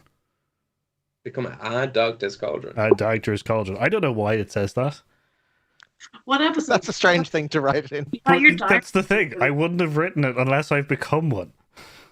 What episode is that? Now I am become cauldron. It's probably when we were all going to fight the Moor demon. Yeah. And In the water as you were kind of swimming down into the underworld. Yeah. Is season 2 how I reincarnated as a Dagda's Cauldron? That's so Dagda. I don't know why it says that, but I wish I could help you because I genuinely would like to, but half information is not information, unfortunately. But anyway, without further ado on my part in terms of setting the scene, you are floating in the air. The Bigby Sand moves pretty slow, so for the sake of brevity, I can say you can kind of bring it where you need to bring it. Or is there anything you'd like to do while you're floating above this, taking in the scene? So now we're sort of here.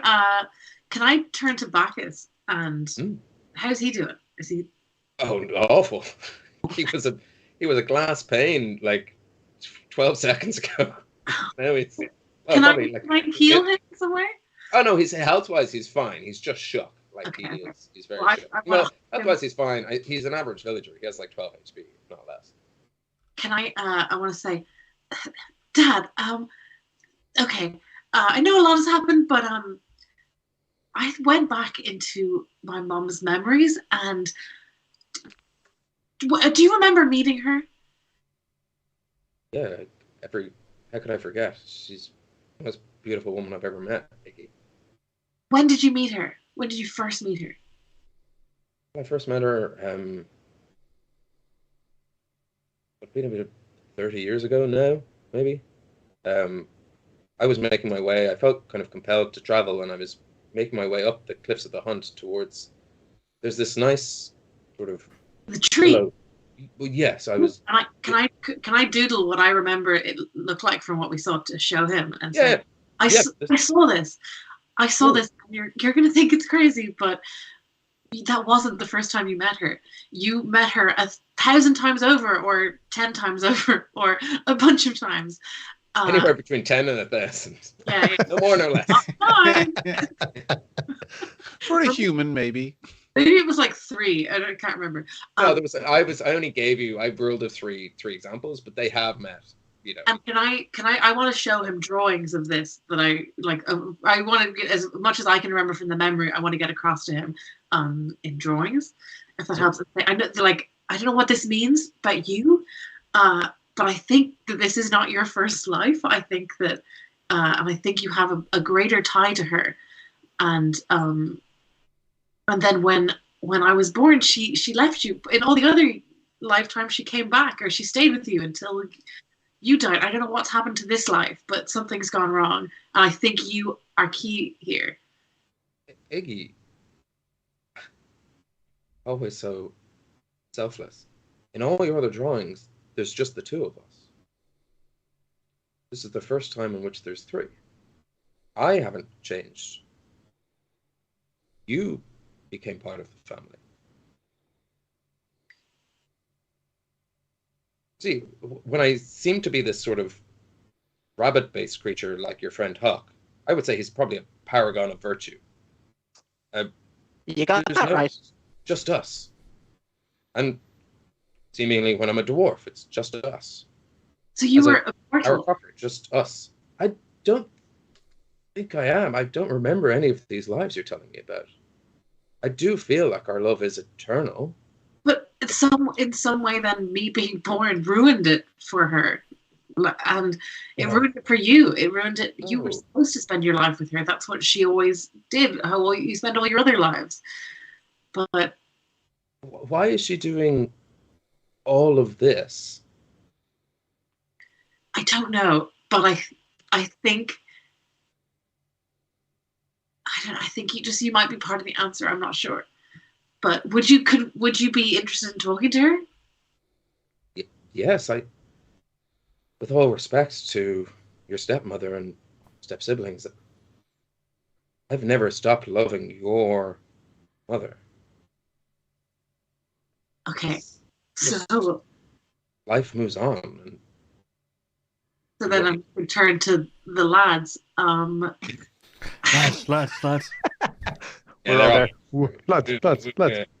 I've got some pretty intense feelings. I got to talk to the lads and see what they think.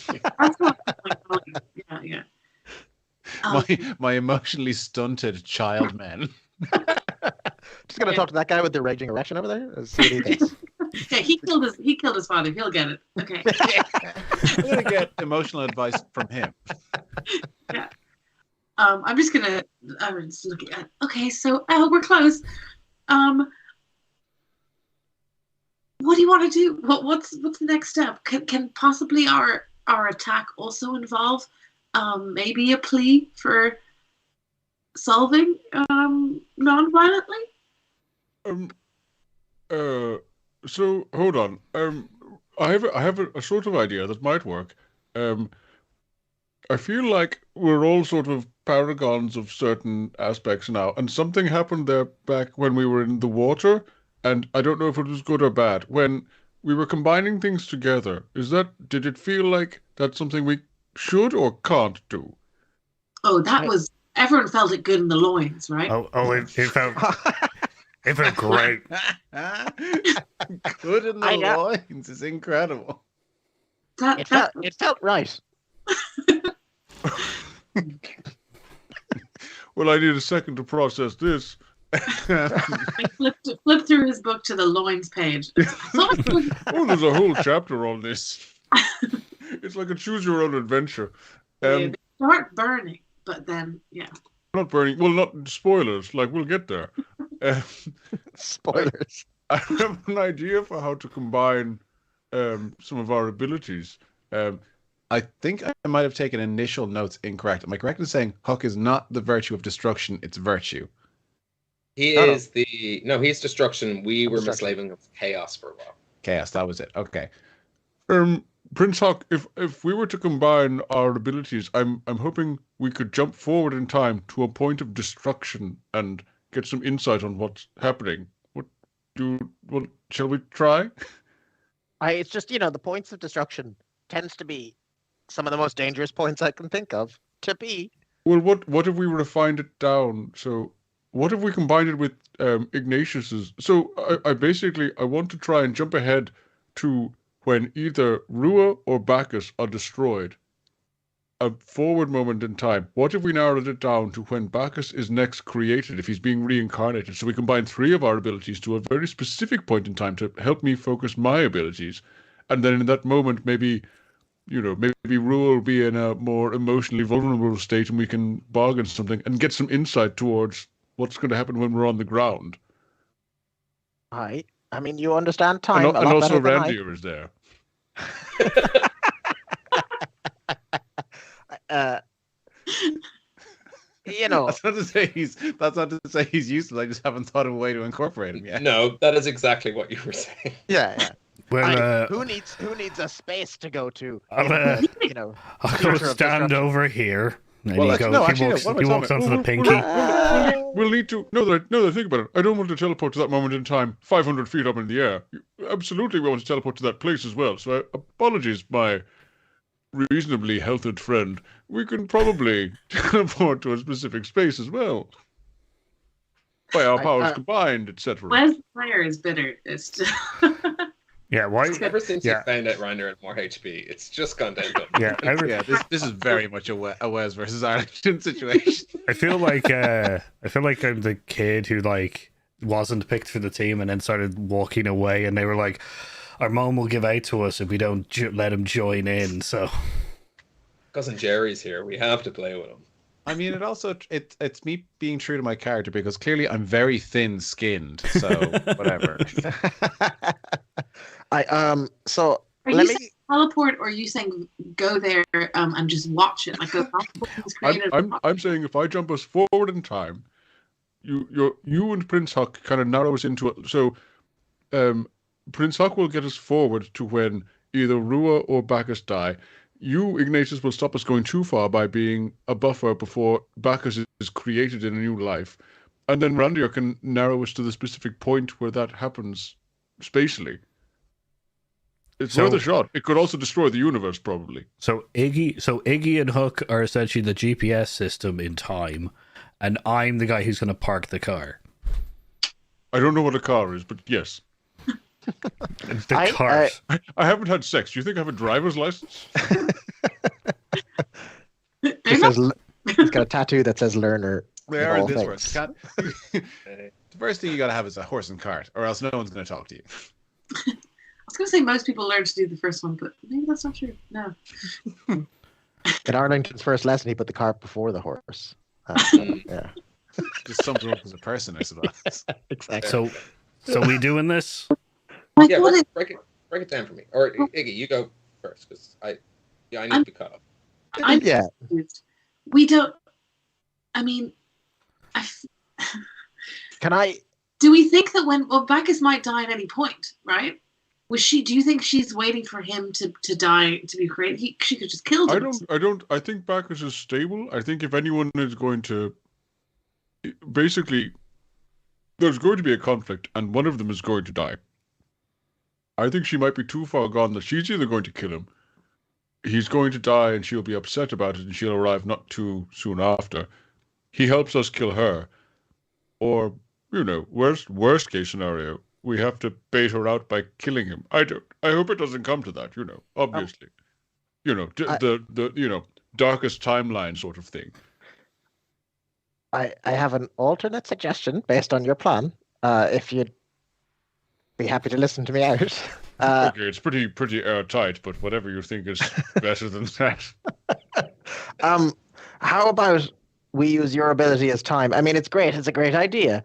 Although I know.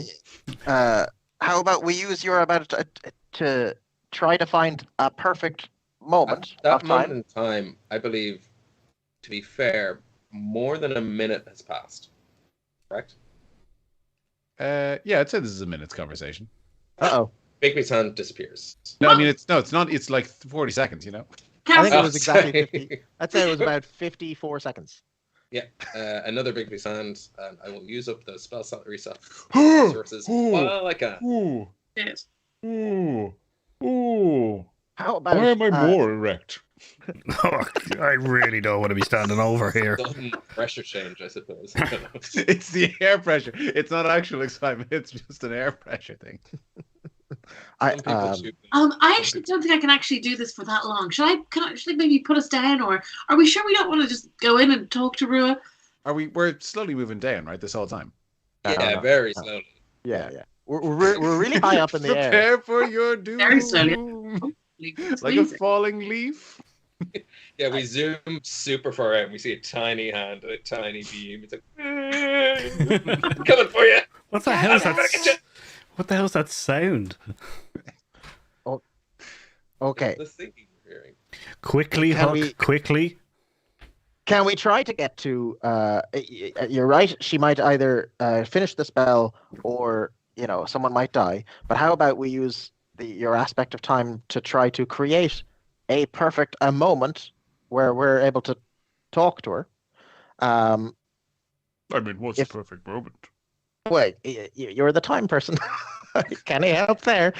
Create the perfect a moment of time. A new moment of time where she's not, where she has a breath to chat. Maybe it doesn't have to keep her going to spell. Maybe Bacchus doesn't have to die.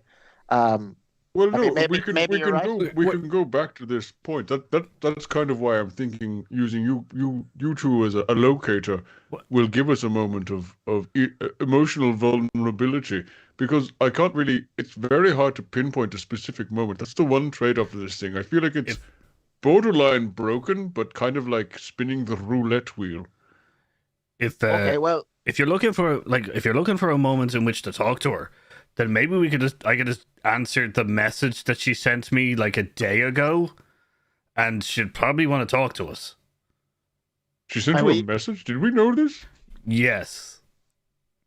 I need to pay attention to you more. Just because you've got more health than me doesn't mean I should discount when you interact with the big bad.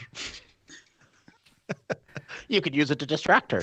You know what? It's Not expecting amazing. to It's respond amazing. I'll get past it. I mean, yeah, we well, can now, right? Yeah. Can you check that? Can you check that message now? Is it too late? I could just answer her and just be like, yeah, we're coming to talk. Whoop! Big hand goes. How close are we to the ground? Have we reached the ground? We're incredibly far from the ground. Yeah. You could fall We're further. 500 feet. We can move like what, 60? Oh no, I suppose 60 feet per hand. Yeah, I just- We're like- I don't know if I can just cast it again. Any other? we're hemorrhaging spell slots here. Yeah, my suggestion would be to answer We'd the almost be answer. better off dropping. All right. New plan. How about we teleport? So here's what I'm thinking. My initial plan gets us then and there, and we discuss whatever's happening. We can probably narrow it down to a different point if we want to narrow down the creation and destruction situation. If we don't want to focus on that, I propose we find a way to get to the ground post haste, because outside of this poorly thought out plan, all I've got is this axe, this shield, and this this kisser. That's all I got. Have we now hit the ground? No. I presume you caught Bigby's hand, right? That you cast another? Do you have another spell slot? I mean, if Oh, I, is this all in the air as we're? yeah, Are you able that's to? Oh God! Wait, I hang- was hoping. Can someone else? I thought a new spell. No one else can cast this spell. I guess we grab hands and do something. We can try. Cast it, yeah. It's I just mean, using up we kind of need Iggy to be able to cast things outside of anti-fall shit. How about we try your teleporting? There's no time like the present. Try your moving space to. I never thought a point of destruction would be a better place to be than here right now. But no, but let's all hold hands.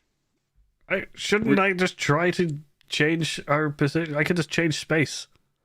If Can't you I? can do that, then that would be great. Okay, Don't like forget yeah, back I us- guess. Grab brackets by the back of the neck. Yeah, I'm gonna try change. Like I guess move us to the ground using my aspect of space. Okay.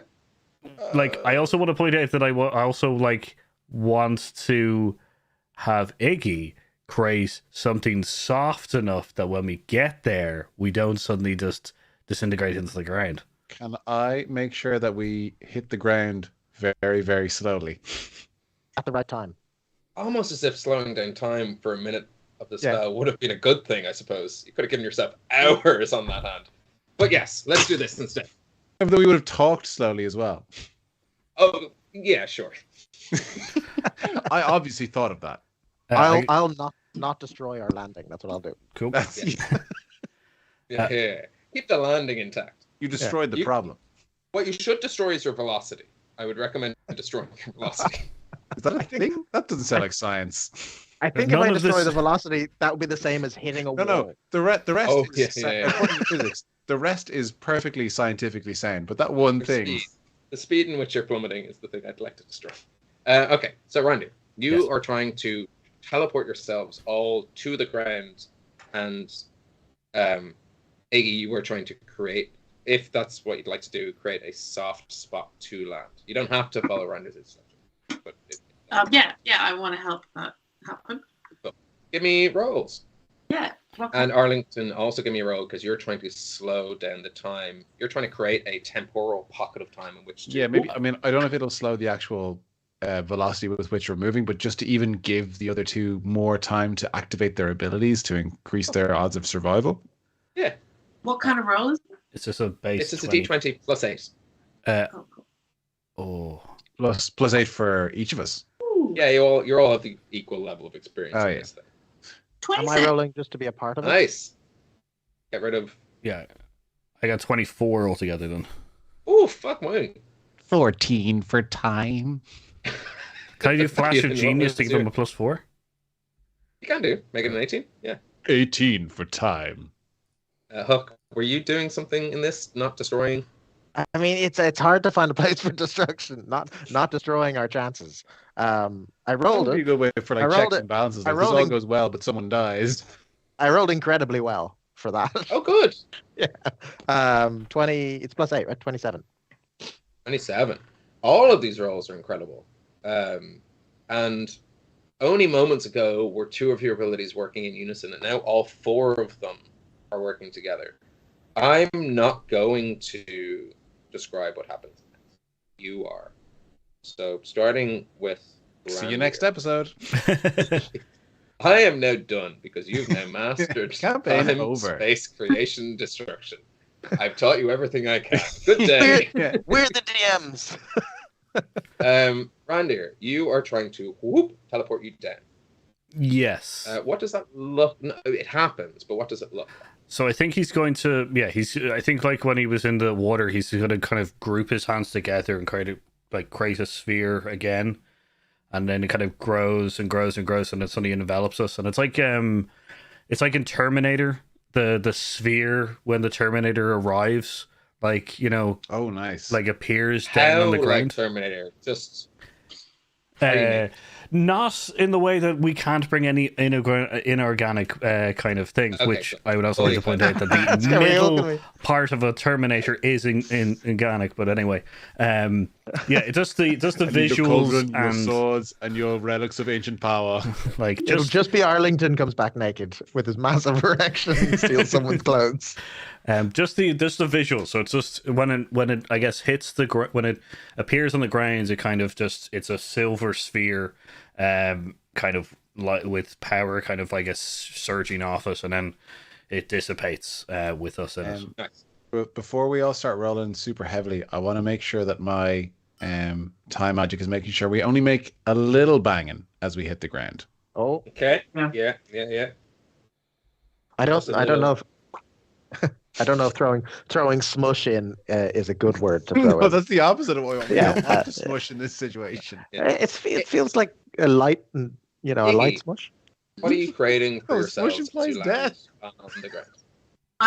What I'm imagining as the cushion is a flurry of pages of paper. They're flapping almost like wings that just like kind of hover us under and like cushion our fall underneath us. Lovely. Covered in elven porn. And so they probably can't tell. I was just using them. That was so weird because it was so immersive and like flavorful, and then I was like, I'm in the moment, and also porn. I was like, well, I'm stuck in this moment now. I feel like our penultimate episode is far smuttier than. The most We've been spending Yeah. too much time with the DA dungeon crowd, and now we're just filthy people. We go to one con with them. We come back as But smutty their campaign is about love, and ours is just dirty fucking. Hook. What does this? You succeeded in your role, so Yeah, I know. Yeah. I mean, He destroys It's- all our powers. yeah. Now I'm gonna create again. Seems like the easiest thing to do around the area where I'm gonna create a hurricane to move literally everything. It's gonna be like a little barren pocket Ooh, around nice. us, so we have some space. Mhm. That's gonna kill To- people. To land, Guinness just be Book of perfectly. Guinness, like cows in a hurricane. Yeah. What a world! What a world! A lot of birds Yeah, we're dead. gonna create a hurricane so that there's an eye of a storm, so that we've got a little bit of a gap going on. What an entry! though. Finally, Arlington. Without mentioning your raging hog, Gets worse. what's going on? I want to make sure we only make a little banging. And I want us just before we hit the ground, it does like a boom sort of bullet timey sort of slow down. And I'm trying to think of a comparison. Arlington kind of says, "Be careful, my friend." But everyone else is speaking at a normal rate. He's actively just slurring his speech, and that's seemingly slowing our movement. Nice. You land down for convenience reasons. I will say that where you landed is sort of if this was a classic D&D campaign and we're entering the castle and there was an entrance to this castle, doors, etc., through this rune that has been here in the boglands that seems to every once in a while shimmer in is a majestic marble white fake castle. I'm going to say you're halfway in. So Rua you can see her and then walls and then you can see her again. As it goes from rune to palace to rune. She seems to be in the grand hall of her palace. And then through the nice little Irishy sort of triangular windows that runes have, those. We've just got a perfect little beam that you can see her in. But then, so you're not at the entrance, nor are you at her exactly, because I think part of your plan was one of your plans was to go talk to her. One of your plans was to go find a moment in time in which her or Bacchus dies. One of your plans was to try go back in time to answer the message that you gave a couple of days ago. The one to you, Rander. No, I was just a day. That was potentially a plan, maybe. And then there was other plans thrown out. So I need you, and I beg of you in the next minute or so, just which one of these, because they all have none of them are bad. All of them have interesting and exciting answers. but I just need to know what to load next Okay. in the game. So, Arlington, why do we need to go see either Bacchus's death or her death kind of thing? What's the end game of your plan? Is that coming through? There's some man screaming outside. No. Perfect. Hell of a way to talk about Paul. That's a terrible way to stop there, Andy. It's like an inner city Dublin. In the game. What is that? Streetcar named Desire kind of moment. It literally, like, it's actually you lined up exactly right. Living in Stony Batter is weird. Well, my reasoning being, as someone who quite recently lost a loved one, I could say that I've never been more vulnerable and susceptible to changing my fundamental reasoning. I've literally, within the space of several days, reevaluated what I wish to achieve and why I wish to achieve it, and I'm hoping there's enough soul left in Ruhr that she hasn't lost Bacchus enough times that's gone. So I'm sort of thinking perhaps even if it's 100 years from now, the next time she loses him, she'd be open to divulging some information. And even if we have to take the information and come back and use it here, we could potentially save both of them. My only thing is that if we go forward in time to Bacchus's death or to when they re-meet, the planes could already be reformed, and that whole like circle of like life could be really screwed up. So, and also she's been I'm through planning on staying Bacchus's... there. I'm planning on going there, getting information, and getting right the hell back. Yeah, but my point is that I think if her plan succeeds, Bacchus won't die ever again, so she won't have a... Also, she's been through this probably a few times that I don't know if vulnerability is really going to be... Like, I think she's doing this specifically to stop Bacchus from dying again. Which means I was Sorry. curious in the exact opposite way. Perhaps everything being in flux like it is, if he dies now, he may never come back. But that would mean going up to him and threatening to kill him. But the backwards Well, bastards again, literally I just don't want walked. Earmuff stat. I put a finger gun right up to his head. Well, Mr. O'Flaw, I want to reiterate, this is not a permanent thing. We just want to jump ahead and come back. Right back. You'll be dead for like 30 seconds max. You just want to look and just see what it happens. I just want to catch Rua when she's in this moment of vulnerability, talk to her, get some more information, and then come back to here with that information and know that perhaps, I don't Would think... that be different walking in now with Bacchus and him talking to her? I'm afraid she's so close to her plan, and she might have, she might not be focused on him, but maybe when she's... What if I had a way to calm her down for a short period of time? An almost guaranteed way. Is it Jax? Friendship. I found her one weakness. I was thinking of making her take a chill pill. Oh, that's or good. chill pills. I have an idea because I don't know how we in character discuss beer magic. Yeah. Flashes of inspiration, I suppose. It's a wonderful world. I have these pills and I have chill touch. I reckon chill pills. No, that's a bad idea because that'll just hurt her. You're suddenly developing the therapy that this world desperately needs. We need the people and we need the medication. Just Yeah. calm everything down. I believe we might be able to create a moment to talk, but that might be something we do after Wes's Arlington's plan. Who's Wes? What's in west? We're not west. We're going north. I thought it was all west.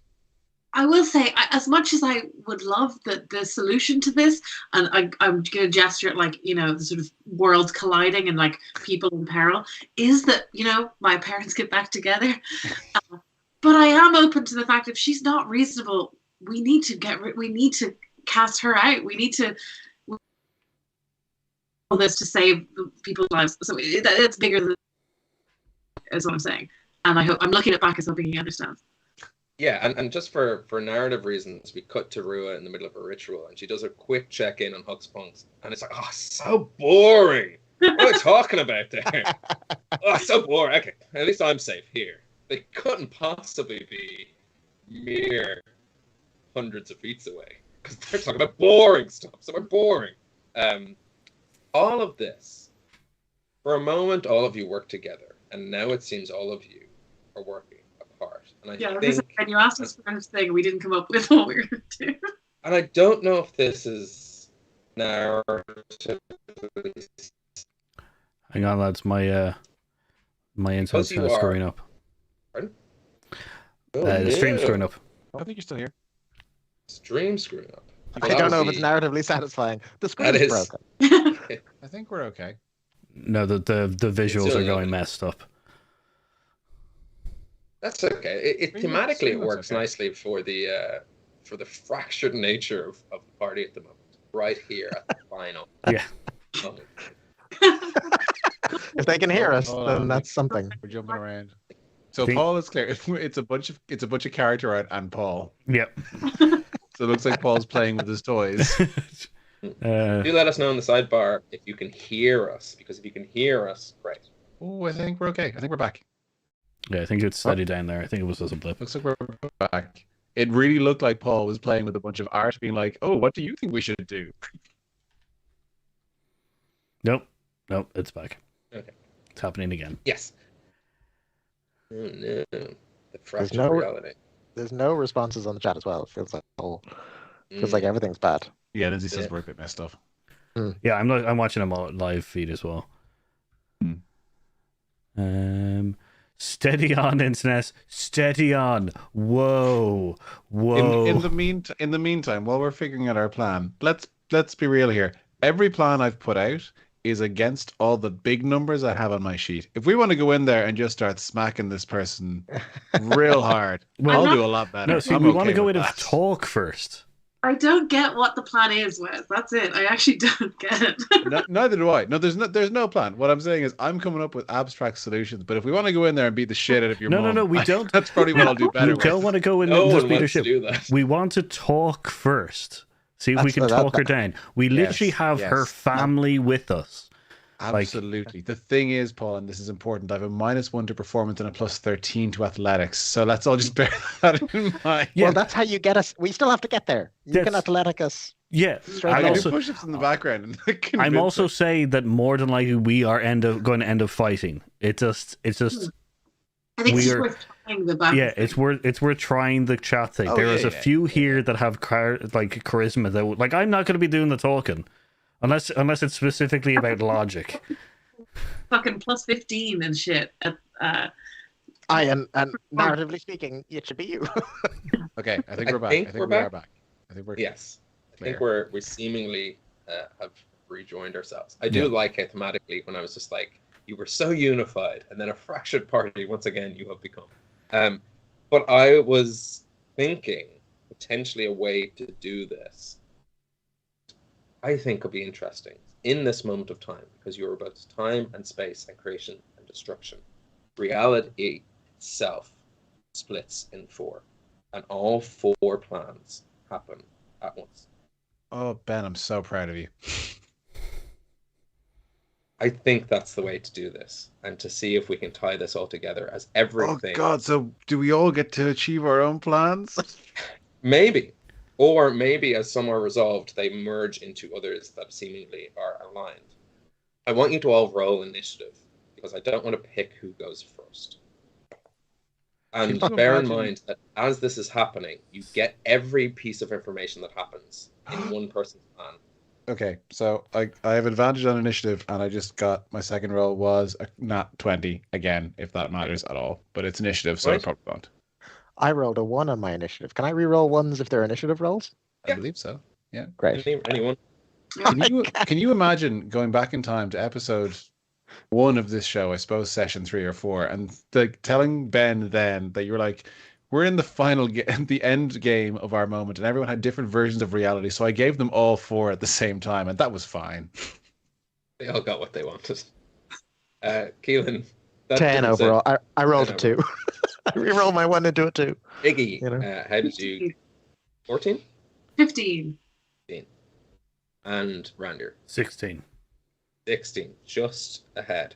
And I'm also going to count them from, what's it in total, Arlington? Natural 20 plus 2? Total is 22. I'm counting them within their distance. So it's not just the dice result, but 22 is 6 away from 16. So it's an extreme of Randir's. 16 and 15, and because thematically you guys actually seemed quite close together, those realities are quite close. 15 to 10, not too far away at all. Arlington, if I'm not mistaken, you were planning on going forward in time to find a moment of destruction. Yeah. This is what we will do first. You all hold hands outside in this ruin in a boglands. We're in a place where there's crumbling stone, an ancient, like, to give a little, like, I'm going to break DM mode, I'm just going to be back. When you're in Ireland and occasionally you come across like ruins in a field or like lovely old buildings, one of the nice things about the Feywild and the material plane is that you can imagine that in a magical land being a majestic palace. They have kind of corresponding moments. So like lakes become dry lands become lakes. There's sort of like a flip. So ruin becomes majestic becomes ruin. So it is no wonder that no one came across Rua's palace here, because it is in the back arse of nowhere in the material plane, but the central area of the Feywild. So you're in this lovely, broken down stone ruin in Hibernia. And you all combine your powers to try find a moment in time of which Bacchus or Rua are destroyed or created. Arlington, I want you to give me a roll of your ideal. So it's +8, right? +8. Oh, the 10 total. I can give you bend luck, potentially. Giving you a 1d4 boost. I don't know It that's is going to worth do much. I pointing rolled a out 2. all of your resources reset between each other's realities. So a bend luck here is not a bend luck spent in Randir's Ooh. or Iggy. I'll take Oh, that. then I'll do Oh, a okay. flash of genius. So it's Keep it- 2d4? Take a screenshot or whatever of your stuff now, because it is this moment of fracture of which everything.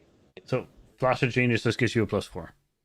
And I've given you a +3. So +4. Oh, you rolled it already. So it's 7. So 7 plus 8. So 15? Can I give you inspiration? Was that Yeah. 10 or something? Was that a D10, I D8 think. now? I think it's D10. I think Iggy's leveled up to it. Oh, what was this? Cool. So roll a D10. I got 15. What do I add to it? Oh, sorry. Where? Oh God, I hate doing it. Sorry, it's not clear on D&D Beyond Witcher. Is that even a D10? D10 No. is the 75 third from the there. top. Oh God. Oh, you rolled the D100. Yeah, it's just above the D. I mean, I can roll one here. Oh, if you want, or I mean, a D100 still will work. yeah. There are 10 numbers on it. 7 or 5. Yeah. Well, it was a 1 on the other on a straight D10. So you can take either of those. Yeah, 16. It's better than 16. what I got. I thought you got 10, right? I mean, What? I got You know- 8. I got 8 initially. Right, 8 initially plus 7 from the 2 lads. So that's 15. Oh, shit. No. No. Yeah, 16. Not great. Yep. It doesn't give you a full scope of all reality. So with that in mind, there might be certain circumstances or certain versions of the future from here on out of which Rua and Bacchus die. But what you see as you try to pinpoint this moment, and the words of Randir echo in your mind, if this goes well, they never die. They get to spend their lives for all eternity together. But as you're scanning through all of that, you see other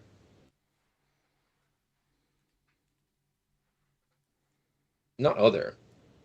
This would be true for this reality. They are safe.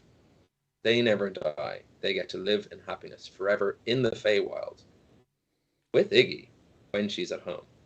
But When- other planes of existence are plunged into destruction and darkness. While this is rolling through my brain, I don't know if this is overstretching, but I can cast Commune with Nature as a ritual. Can I use my time magic to cast that at instant speed? Sure. Yeah, what do you want to do? So basically, I can either it's basically talking to a spirit guide. That's my barbarian thing, but it's mechanically Commune with Nature, and I can ask my spiritual guide.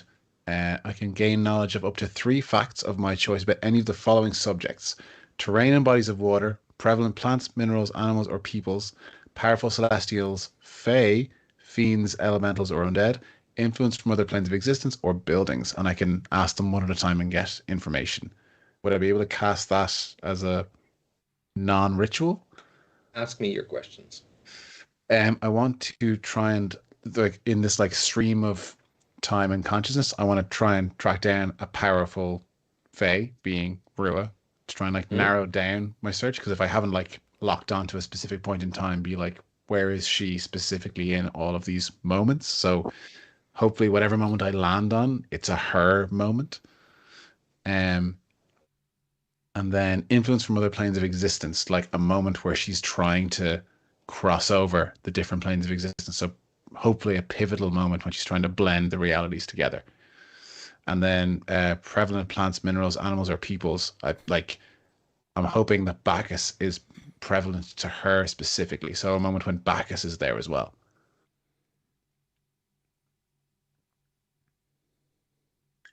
I am sorry that this is going to be so unsatisfying. Genuinely speaking. Because you start to... Part of the trouble of what you're doing is that there was one world split into three again. The realm of Hibernia, realms that you exist within.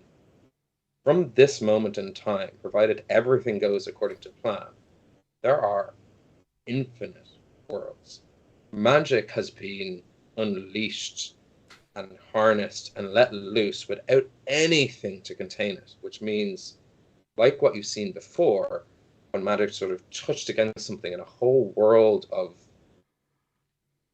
fungal mushroom delights birthed into existence. Universes are being created right now within this ritual because there is nothing, not the locks that you broke, nor the cauldron, to contain all of this power.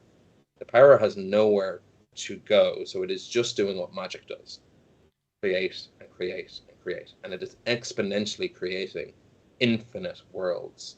Not infinite realities, infinite worlds. You are, excuse me for using a beer, at the center of a big banging. Of endless possibility. There's a world of cars. There's a world where there's no magic. There's a world where it's fucking like, I don't know, maybe Call of Cthulhu. There's a world where it's Knives in the Dark. There's a world where it's wrestling. There's a world where Oh my god, we're at a convention. There is every possible situation happening at this moment in time. Is there a world where you're being played by 4 characters or by 4 individual people streaming? There's a world where you do that. There's a world where you play yourself before you set out into an apocalypse. There's a world where there's 10 candles. There's every world possible from this moment. There's every sequel to this campaign at this moment in time.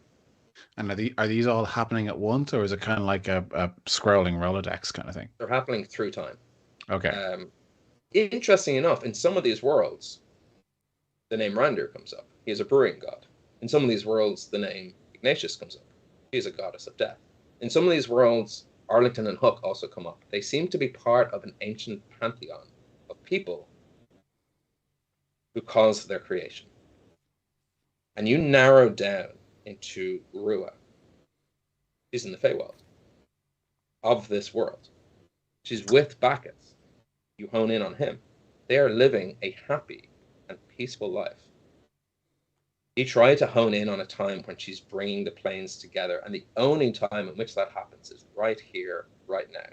After this moment, they do nothing but live peacefully in her home. forever and ever, Hmm. till the end of all stories. And with a power of 1,000 stories, you are brought back to your moment of existence. Oh. Are you okay? What did you say? Oh, I saw realities where unending and everything happens all at once, and it's terrible and it's wonderful at the same time. Why does he still have a boner? For God's sake. It was very exciting. It's an everlasting gobstopper. I don't feel Even good. more I don't upsetting feel when you good. realize that Arlington grew up with goblins. Arlington's fracturing closes. There is no time in which they destroy after this, if all goes well. If nothing intervenes in this moment, that is what happens. That's Infinite cool. worlds. infinite Can I add realities. a small Ben, tell me if this is bullshit and makes no sense with whatever's happening in the background, but I think when whatever that happens ends, maybe there's like a flash of Iramon or Grud, and maybe like, because I think that's going to be a whatever bound those minds together, maybe just for a split second, the lineups swapped and then snapped back into reality. Whoops! There goes gravity. Who would you want to be? Who's driving? Who's taking the wheel? Is that what you're asking? Is that you're saying that like that they... I hadn't even thought of like a shuffle up. Oh, I think Iramon. Like, this is like full on reality bending stuff. So I think if things are topsy turvy, then I think Iramon's behind the wheel for a little bit.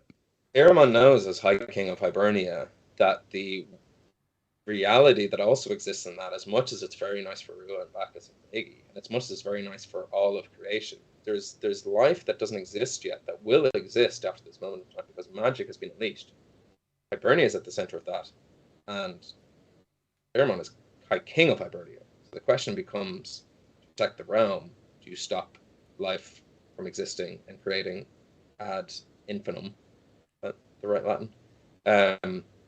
Infinitum. And only Hibernia existing from now on. That might be a question that a High King. Do you become king of everything, or do you become king of just your walls? I'll leave that with you. Yeah, give me a second with that one. To Randir. Randir, what was your plan? To talk to Rua. So essentially answer her message and go talk to her. Yeah. You want to do that because you have the power of everyone. You can do that now, or you can do that back when it was first asked. I guess I'll do it back when it was first asked. So it might be pre-information that we can get. Yeah, and everyone gets this going in. In fact, if anything, the initiative order. For people who so for everybody, I think I'm the only one that's left. So I just need to reconnect with the other guys. So hang on 1 second. The order of that. Yeah, that's fun. Hang on. Yeah, It's back. Hey, Paul. Nice. So hang on. Hopefully the stream will start rearranging I was gonna itself. say, The Skype windows. Oh, that's Paul. Yeah, the stream reverted to everyone's characters art, and I was like, that's a really good cover, and then it defaulted to all the ugly Skype art. Ah, never mind. And now we're all swapped. Yes, We're back. this is reality fuckery. Yeah, we've essentially Do not change it. This is ideal. Oh, the Skyping! It's unfortunate, but we actually finished the campaign. We've won.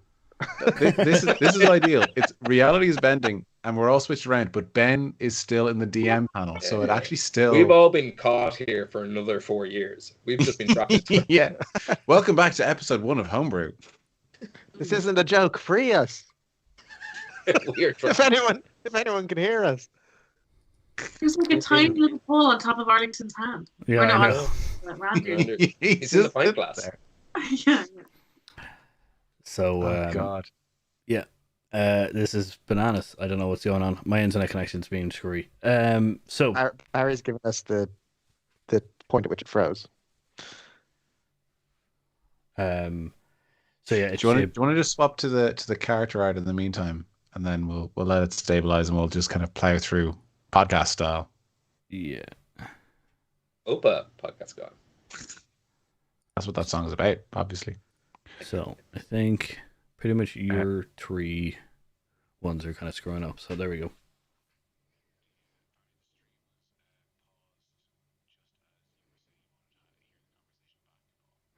Yeah, so I'll start from there. So yeah, well, I want to go back to when Rua originally had messaged me to have a conversation with her, so that I can probably hopefully gain some information that could help Iggy having a conversation now, and then Hook destroying her.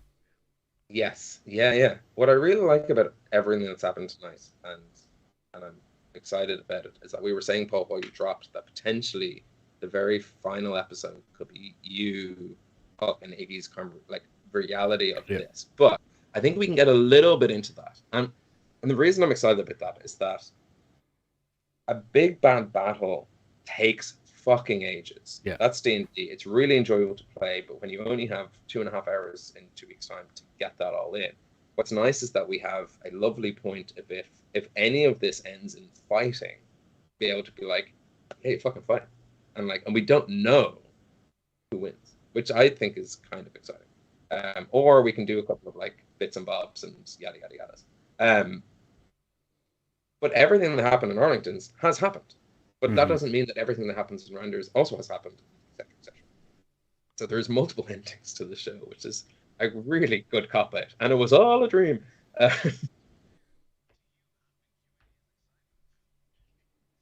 Cliffhangers, and I am a big fan of works of art that are readerly, not writerly. What you interpret from it is true, not the writer's.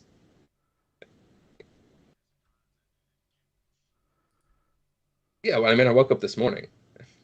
All right, all is forgiven. And I am just a small town boy. So here's the thing that I also forgot. With all the images being turned off, it also means that the audio in which you guys also had was also turned off. Oh, right. So everyone's just been looking at silence for a while. No. Well, me and Ben have been talking, so that's the good thing. Just Wes coming in and saying stuff. So we have to live with this, which is bandy kind of stuff. I mean, switch me to character art. I'd rather that than me flickering it. I can't. Also, I'm not going to be. Oh, because it will mute you. I see. Yes, so that's what I meant. So are you thinking, Paul, for the sake of tech, wrap this up, bring it to a close, and come back in 2 weeks' time to get Randers and Iggy's and Huck's ending? Yeah, I think that's probably best. Okay. So as we zip back in time to the moment in which Rua reached out to Randir, and we see in the background, in one of these cuts, it's like when you watch the second time, you're like, whoa, what's rendered in the background? Disappearing. We see a portal of light open up. And Randir step into it. If you don't mind, Randir, I might just have just you step in, just so it's tight. I'm going to take that. He's not gone. Okay. But we can maybe the whole party step in. There's a version in which the reality splits. All the parties step through this door of light into talk with Rua to find out what she's doing. With all of that in mind, we will end tonight's episode as we discover that the best way to end a show is to end it 4 times. Yeah. The best way to end a campaign. The Ben Clifford story. The best answer is no answer. Please do subscribe below.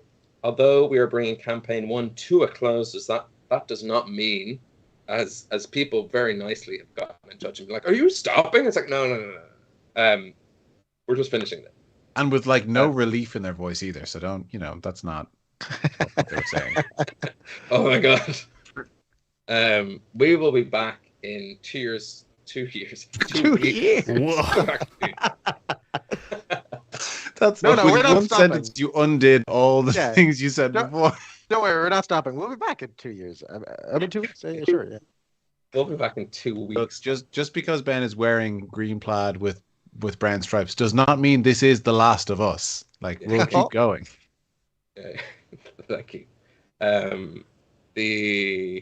We'll be back in 2 weeks. Please do subscribe. Please do like. Please do tell all your friends about it. We're going to see not you get 3 endings for the price of 1. What a bargain! Step right up. We'll give you 3 satisfying endings to the show. You get to pick your own adventure. You get to choose your own ending to Homebrew from the options that we give you. Make up your own. I don't mind. We'll be back in 2 weeks' time. Sorry, I think it's pretty clear where this story's going according to the last 20 minutes. We have a pretty clear and defined. I have no idea what's going to happen. Choose your favorite ending. I don't know. Mine's Arlington's. I like the idea of infinite worlds. Do me. We'll be back March 14th. This will be the last episode of Campaign 1 of Homebrew. It will probably be a slightly longer one because I don't want to get to a situation where I'm like, Hook, we don't have time for you. Sorry, too bad. That would be narratively unsatisfying. Until we're back in 2 weeks, please do look after yourselves. Be sound. Good night, and joy be with you all. Can't wait for my character to die and not exist anymore. You could die 3 times and still be living in your That's version. true. You get everything you want. Yeah. The only thing I want in my version is for Arlington to die. In all versions. Ah.